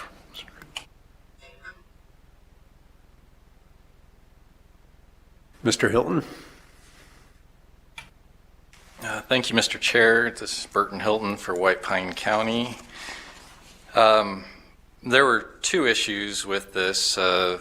and Mrs. Pauley talked about one of them. They appealed the secured personal property for their company as well as the real property values. They did not report their personal property. We sent out a couple of declaration, and then once they didn't report under 361, 345, if they have refused or without good cause have neglected to give the county assessor the person's list under oath, then no reduction can be made by the county board. And then, so backing up, so that was just, I wanted to make sure that issue got out there, and that's where the assessment, I did an assessment based off of the pictures that I took from a road of all their equipment to come up with the personal property value that I did have. The house, they mentioned that they're stating that it's a manufactured / mobile home. It is a modular home, so they are appraised just like any other stick-built house, and I think that that's a confusion that can make a large difference because they are appraised and valued much differently. When this first happened, two of my staff went up for a new house permit to check on the parcel and to measure it. This is where all the issues have occurred between, I guess, our office and the Pauleys. They were yelled at, cursed at, and the Pauleys even admitted it in the county board with their evidence they submitted, that they were profanity on their part. My two employees felt threatened. Mr. Pauley was, in their words, stalking them while they were on the property. They left, obviously informed me. They gave me statements, which I didn't put it in as part of the record, but then several months later, I gave a courtesy I wanted to head off any potential problems, so I gave them a courtesy saying, I'm going to be up the next day. They told me, no, you're not. And then I told them that they don't allow me on. Well, they told me first that there's no trespassing, but then I told them if they don't let me out on the property, I have to make an assessment according to the law. They told me they just appeal it. I made my assessment, they appealed it. The county board determined that they had not shown good cause to deny me access to the property. They are correct that one of the board members asked that question about allowing access, and we're happy to go up anytime. We've never been informed that we are allowed to get back on the property. We can be up there next week.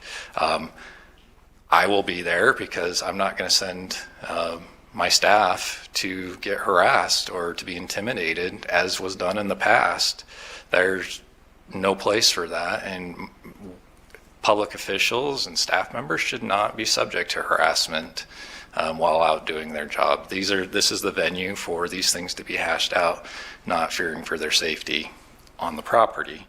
So after the county board, nothing's happened or changed. That we're here.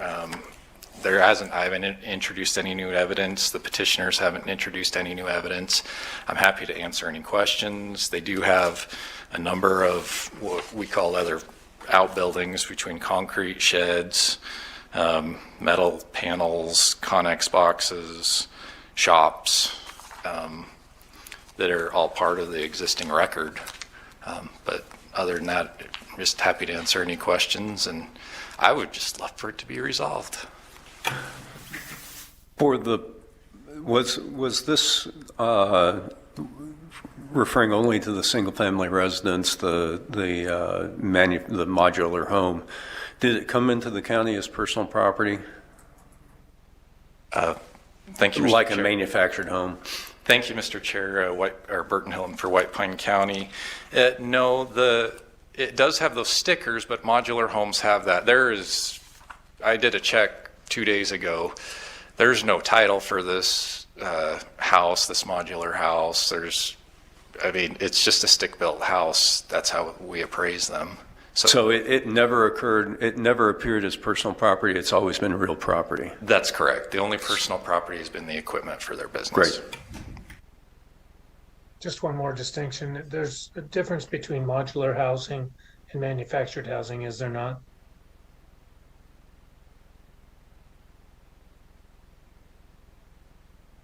Burton Hilton for White Pine County. Yes, manufactured housing are built to federal building codes that were established in the 80s. To standardize that, modular homes are built to state and local building codes. But taxed differently is what I'm getting at. Most of the time, my understanding is manufactured housing is more of a mobile home. It's personal property, whereas a modular home is generally placed on a foundation and taxed as real property. Is that correct? Yeah, Burton Hilton, yes, that is correct. Okay, thank you. Any further questions for Mr. Hilton? Mr. and Mrs. Pauley, do you have 5 minutes as a rebuttal or for closing statements? Thank you, Mr. Chair. Yes, there was a little confusion when his deputy assessor and her assistant showed up on our property. As I stated before, it's one of the reasons why I brought the letters that I'd brought from many of the people that I'd worked for, I've associated with in White Pine County. Now, they sped through our yard without regard to anyone that was there. I have 3 grandchildren that run through. They arrived, or as they were headed up to our structure, my wife called me thinking that it was some of the workers that I had hired to assist me in my endeavor, and told me I need to slow them down now, in certain terms. When they appeared on site, I did ask them who they thought they were, and the deputy assessor somewhat squared off and arrogantly told me that she introduced herself as what she is, that she has full right to be on my property, and there's nothing I can do about it. And at this point, I'm sorry, I apologize, I did get angry. But that still does not dismiss the facts that Mr. Hilton has erroneously trumped up our taxes on our property. That does not dismiss the fact that Mr. Hilton has failed to get the correct measurements that the plans were submitted to the building department. It doesn't dismiss the fact that there are an increase of our taxes of over $11,000 in 1 year for a manufactured, i.e. modular home, as he calls it, put on a basement. We feel these taxes are out of bounds. We can submit a comparable of a home that was purchased, was built in White Pine County that is very close to what we got. Its total tax is $9,934. We also would like to, if it would please the board, we could do that. Also, we would like to express that Mr. Hilton's assessment of our property will create a financial hardship. And we are prepared to supply 2 years of personal taxes to the board to show that evidence. Thank you.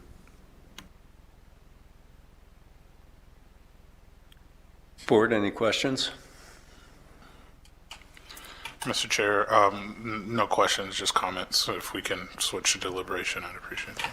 At this point, I'm going to close. Al, any questions? I'm sorry. No, sir. Tim? No. I'm going to close the hearing for deliberations. Tyree, your comments. Thank you, Mr. Chair. Tyree Gray here for the record. So it's been testified by the assessor and by the taxpayer that a proper evaluation may not have been done just because of a lack of inspection of the property. The county board's hands are tied based upon NRS 361.345, that when the assessor acts in such a way, when this situation comes up, the county board is unable to actually make any changes.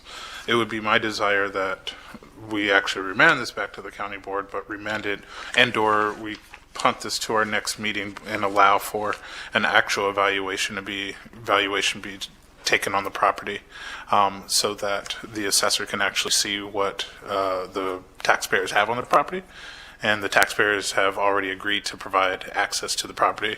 Assessor says they will go on the property, because I don't want the State Board of Equalization to be in the business of settling disputes between residents and the assessor. I don't think that that's the best use of our time. So that would be my desire, but I'm open to anyone else's. Al, Tim?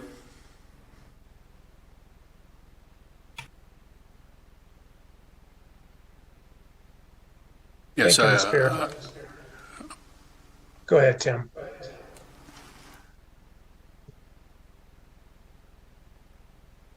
I agree with Tyree. It seems like there is some animosity between the parties involved, and I think they should set that aside and deal with this professionally, and either take it back to the county or bring it back to us after there's been a inspection of the property to determine what exactly is there, and whether it's a real property or personal property, and then properly appraise this. And if the taxpayer feels as though it's in excess of fair market value, then submit some comparable sales, or the assessor I should have some comparable sales. I have a hard time believing, looking at the photographs of this property, that those buildings are worth $1 million. So that's my thought. Can you put that in the form of a motion? Al, did you have any comments to make before I make a motion, please, sir? I appreciate the thought about taking this one back to its roots and see if we can get resolution on it. It seems like, burden of proof has not been met. And I think in the assessor's desire to get this thing resolved, it seems like both parties are in a reconciliatory mode right now. Whatever we can do to assist putting it back to square one and maybe approach this one afresh. With a fresh start, I think if the remanding is the way to do that, I'm on board.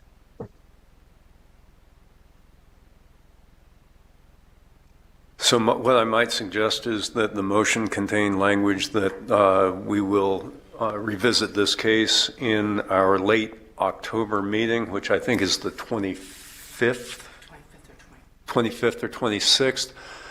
There's no need for the parties to travel we can deal with this on the phone or via Zoom. The meeting will be a remote meeting for all parties. The language that I would suggest is that we remand this back to, or we hold this in abeyance and ask that the parties afford one another the opportunity, the courtesy to be on property, conduct proper measurements, appropriately classify the properties, and develop an opinion of the taxable value with full information. Mr. Chair, Tyree Gray here for the record. I'd like to make a motion. That motion is that this body retain jurisdiction and we hold this case in abeyance pending our last meeting of the season, in which time the taxpayer and the assessor will meet and confer. And if there is resolution that happens outside, just give us a heads up so that this case can be withdrawn. Otherwise, we will make a decision at our last meeting. It's been brought to my attention that the last meeting is being held by Zoom on October 23rd.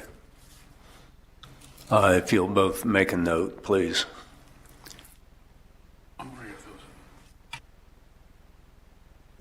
Can I ask the taxpayer a question? You people have traveled to Carson City. That's where you are now? Yes, sir, it is. Are you able to participate in the next meeting by Zoom from your property without having to travel all the way over here? I mean, all the way over to Carson City? My wife says yes, there is an opportunity to Zoom the next meeting. You can also attend just by phone. There is that accommodation as well. Okay. Thank you. Or you could both be in an office in Ely, if that worked for everybody as well. I'm sure that between the two parties and the board's staff, we can find some accommodation so you guys don't have to travel to Reno for this. Carson. Or Carson. Go ahead. Okay, thank you. Burton Hilton for White Pine County. Thank you, Mr. Chair. Just, I guess, a question. This is kind of new territory for me. You were saying to find a resolution. My interpretation, and correct me if I'm wrong, is yes, I will be out there next week. I will revalue everything on the property, but it would still need to come before the board to change the valuation. There are two options. One would be a stipulated value. If you guys agree, send us the stipulation. If there's nobody here, we'll accept the stipulation and move on. The other option is to perform an accurate assessment. If that does not result in a stipulation, then we will bring this back and hear it on its merits. But the important thing is that we are asking that the property be accurately assessed. There is no guarantee one way or another as to the outcome. Go ahead, Mr. Pauly. Mr. Chair, this is Sam Taylor. Yes, sir. Yes, Sam Taylor for the record, DA's office. There is a motion on the floor, but no second, and you're discussing particulars that would come after the motion. Maybe we could clean that up. I will second. Thank you. Okay, we have a motion and a second. I'm calling the vote. All in favor signify by saying aye. Aye. Any Aye. opposed? Hearing none, motion carries. If you guys would get together, coordinate, and my hope is that we come back with a stipulation. Otherwise, we will hear the case based upon its merits with complete information. Thank you, guys, and I do appreciate the time you've spent driving to Carson. I understand. I know that it is a huge time commitment, and I do appreciate your sitting through this. I hope it was entertaining. Not this one, but the prior 2 days. Thank you, Mr. Chair. We do appreciate your time and apologize for any waste of that. Oh, we're here to provide this service. Thank you.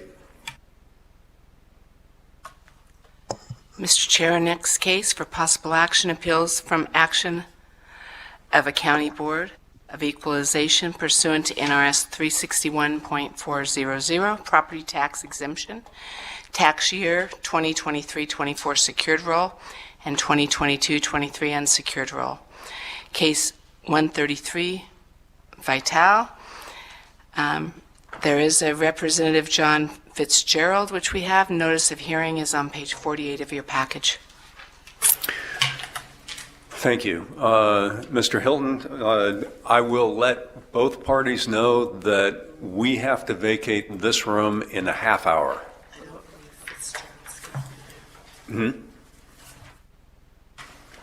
Christina, can you call for Mr. Fitzgerald? Is he in the audience or on the Zoom?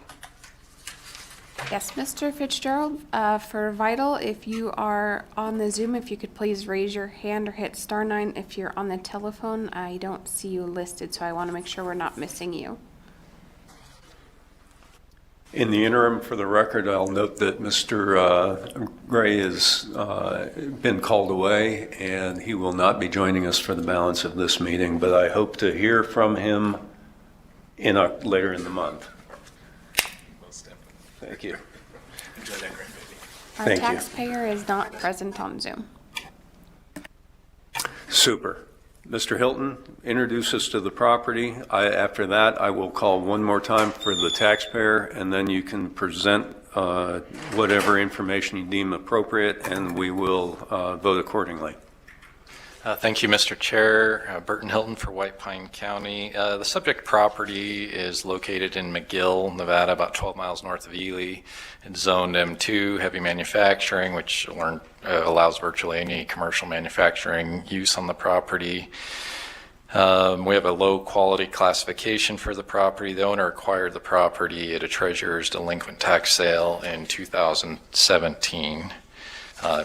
In the county's board, there's the sketches and information. This is regarding an exemption. So I'm not sure if you want more information on the parcel itself. No, I think that, if I recall correctly, this is a parcel in Jackpot. Is that? No, this is in McGill. Oh, I'm sorry, McGill. McGill, Nevada, 12 I miles apologize. Again, I'll call for the taxpayer or petitioner. Mr. John Fitzgerald, representing Vital, 23-133. If you are on Zoom, please raise your hand. This is a final call for you.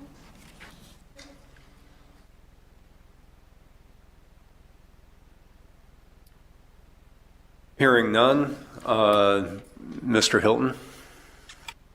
Thank you, Mr. Chair. Burton Hilton for White Pine County.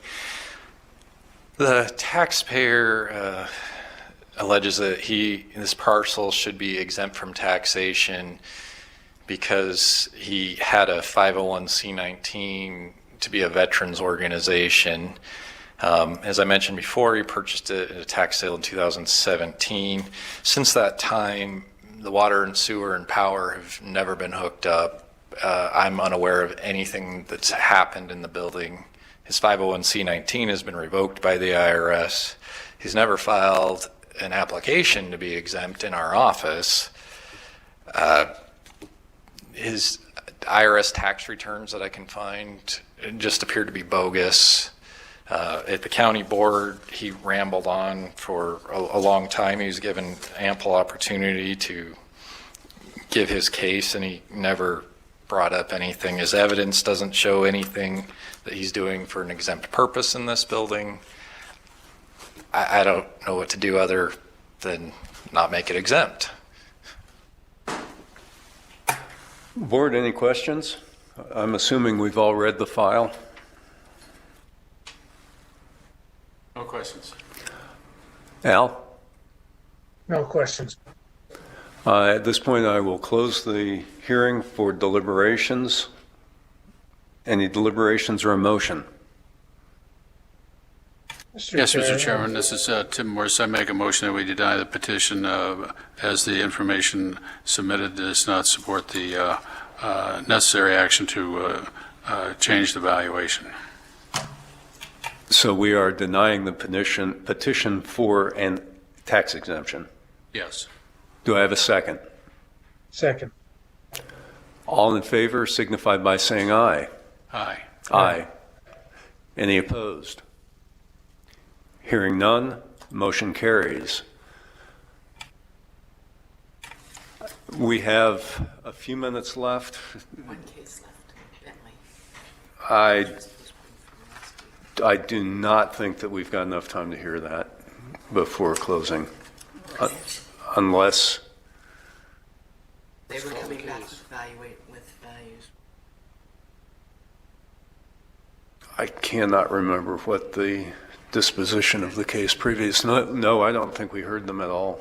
Okay, well, We heard there was a question regarding, if I recall correctly, there was a question regarding the timely filing of the appeal.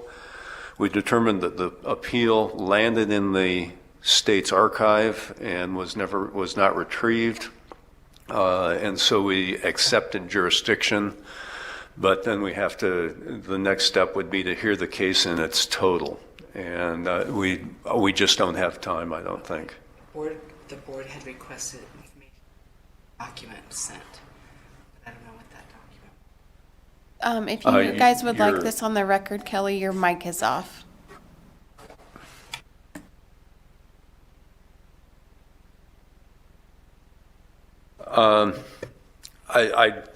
Given the constraints of the hearing room that we were here in Las Vegas, I just, unless there's a stipulation, I just don't know whether we have, or an agreement, I don't know that we've got time to, just physically, I'm not sure that we can hear the case. If you guys want to start, we'll go till 4:30, and then we'll end up carrying it over until October 23rd. Sure. Mr. Chair, if I may just make a comment, Charlie Young for Yes. the petitioner.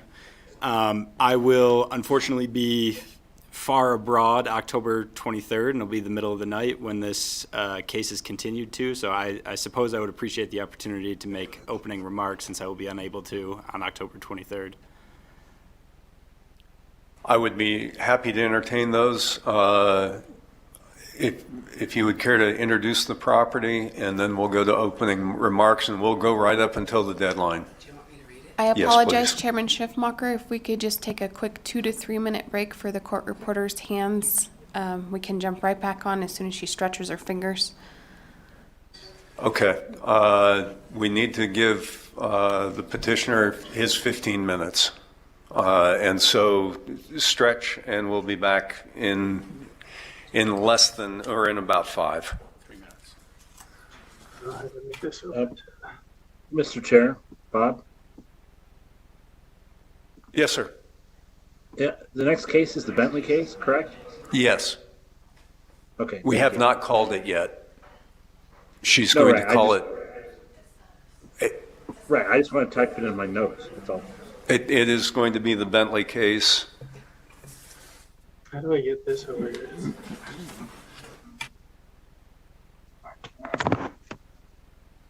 I think you should open it here.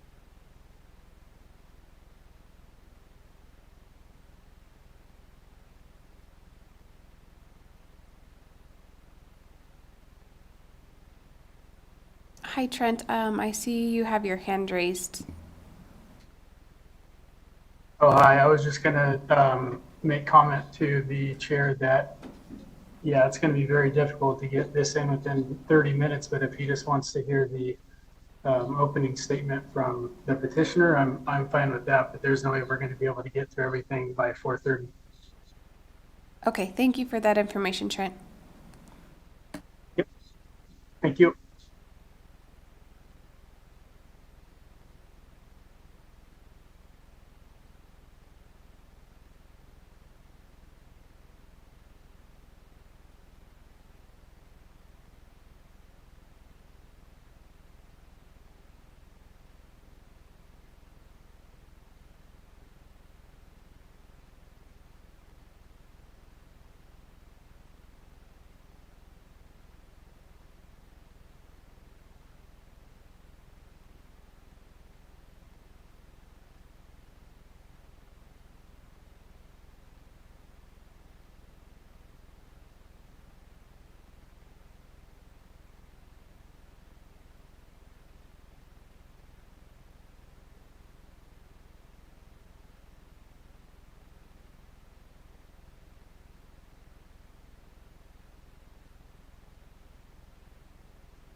So Sam, there was some question regarding cases 23-113 and 23-114. The petitioner has, the respondent has abandoned their claim.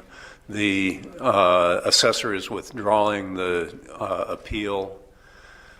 The balance of the cases from that property owner, which are 121, 123, 124, 126, 127, 128, 129, and 129 have been withdrawn. So for your 113 information, and 114 have as well?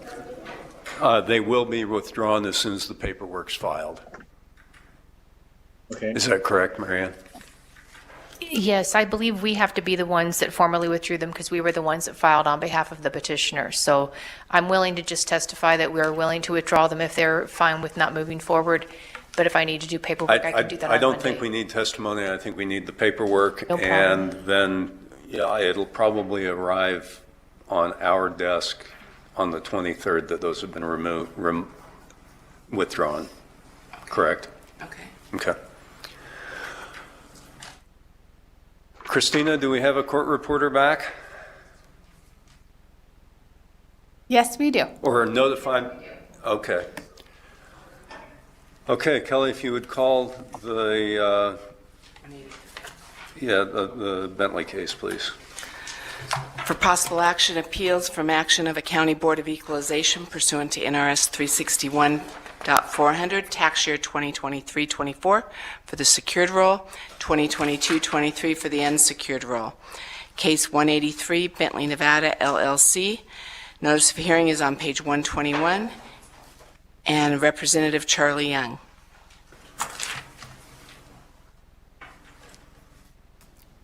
Is there a representative of the, is it Douglas County? Douglas County Assessor's Office to orient us to the property? Yes, hi. I'm Michael Troutner, appraiser with Douglas County for the record.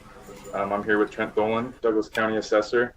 We're representing case number 23183 for Bentley, Nevada, LLC, APN 132027002-036, and the address is 1631 South Bentley Parkway, Minden, Nevada.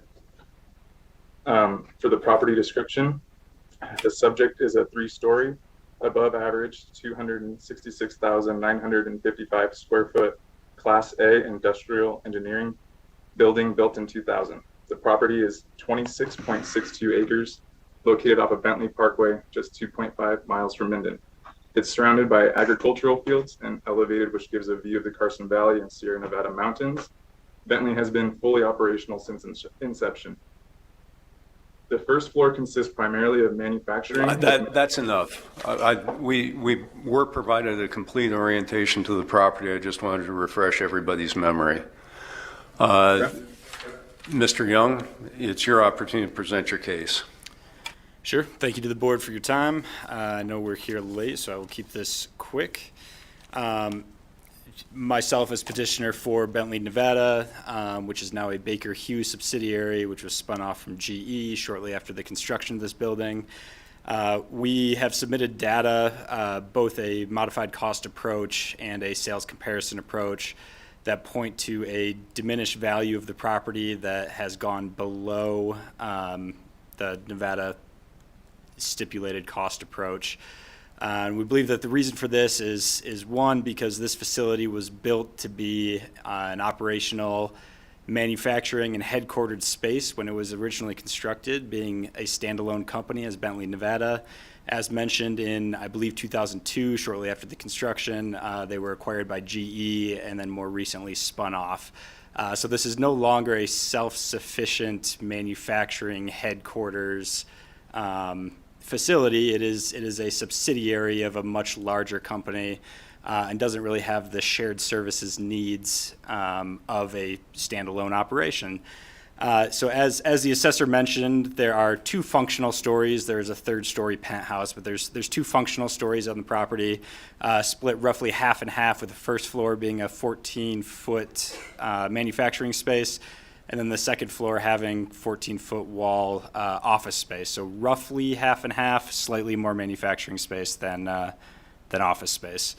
The office space is what I want to call attention to here because of the consolidation of the business and due to the rise of remote work. The office portion of the property, which again constitutes roughly half of the real estate, is only at 15% utilization. So in our modified cost approach, we created an obsolescence factor based on that lack of utilization. And then further, due to the different uses of the different stories, we created a split sales comparison, selecting industrial sale comparables for the first floor, office sale comparables for the second floor, and then adjusting those sales as we saw fit. Not surprisingly, in our view, both of those approaches pointed to a relatively consistent value, meaning there's a pretty consistent amount of obsolescence that we believe exists in the property today.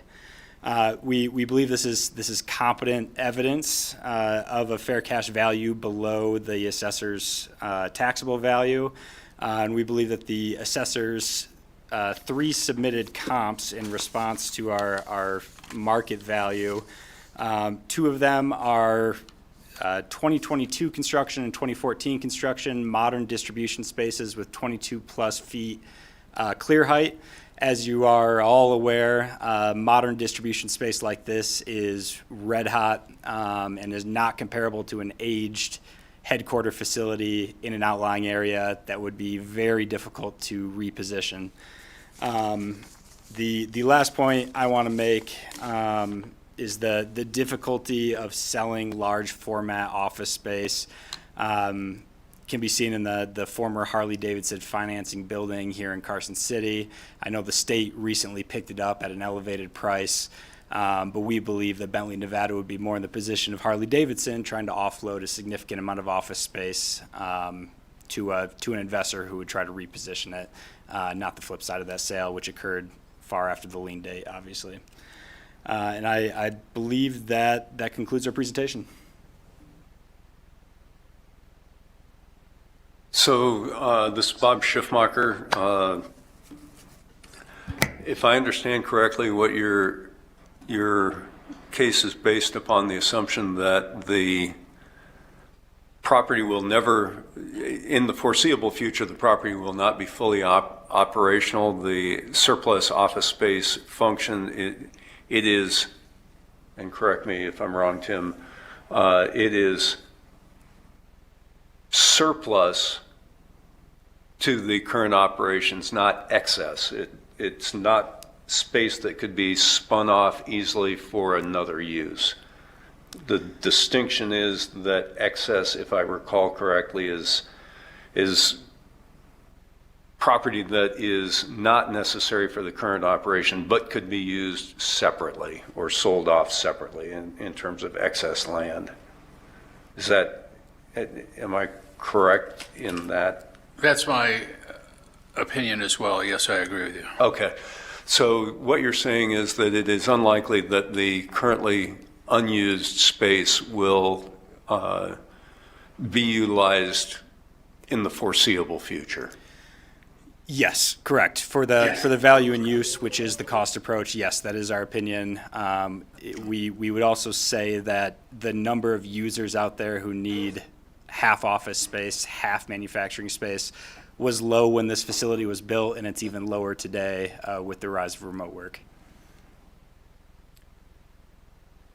Is it likely that Bentley et al. Will continue to occupy the space that they occupy now? Is the building serving a purpose to you? Yes, absolutely. They are very happy with their manufacturing space there, which is 139,000 square feet out of the 266,000 square foot facility. They're very proud to be from Minden. They love manufacturing there. They did indicate that if they had to rebuild the facility today, they would include very little office space when, again, today it is nearly half office space. And I think more to my point, if I read your file correctly, you do not believe that there is a economic way to separate the unused space from the used space that would allow either rental or subdivision of the office space. Because of the nature of the manufacturing component, having unaffiliated parties in the building would be untenable. Yes, there's incredibly valuable IP in the products they produce, which requires a very secure facility. So, while it is not impossible, there would have to be significant changes to the property to improve the security of their manufacturing space if they were to spin off or lease the office space up above. Thank you. Any other questions for Mr. Young? Is it safe to assume that the second floor would not be suitable space for additional manufacturing? It would not, no. Due to the, it's not rated to hold machinery just for, or I guess high-density office use, but it is not rated to hold machinery. Okay, that's what it looked like, is some of that equipment that's in the photos looked pretty heavy duty. Okay, in the Las Vegas meeting room, we have 7 minutes remaining before we are mandated to vacate. I am not willing to hear the assessor at this point for a partial explanation. Mr. Young, I would advise that if you have the ability, find a way to listen into the Zoom meeting, or at least listen to it after it's completed. That information can be available by contacting Kelly Langley or Christina Griffith at the State Board of Equalization. Thank you for with that, I'm going to go ahead. Sorry, thank you for making the accommodation. I really appreciate it. I'm sure the taxpayer appreciates it as well. Thank you. Thank you. With that, I'm going to, what's the appropriate term to hold this in abeyance until the October meeting? October 23rd will be rescheduled. Adjourn today's meeting. You're right. But we don't, Sam, what word am I looking for? Table. I'm going to Motion table. to table until a date and time specific, yes. I'm going to ask for a motion to table this file until October 23rd on a Zoom call that we will, Zoom or phone call that we will schedule the exact time and notify the parties. So moved, Mr. Chairman. A second. Second. All in favor? Aye. Aye. Aye. Any opposed? We have 6 minutes for public comment. If anybody on the Zoom has public comment, please raise your hand or hit *9 if you're on the telephone. If you are in the rooms and would like to give public comment, please come up to the podiums.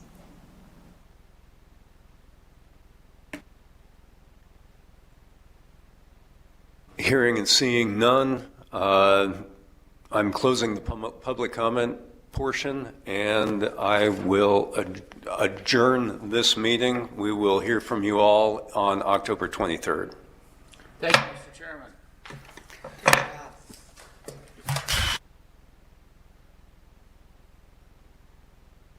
Sam, that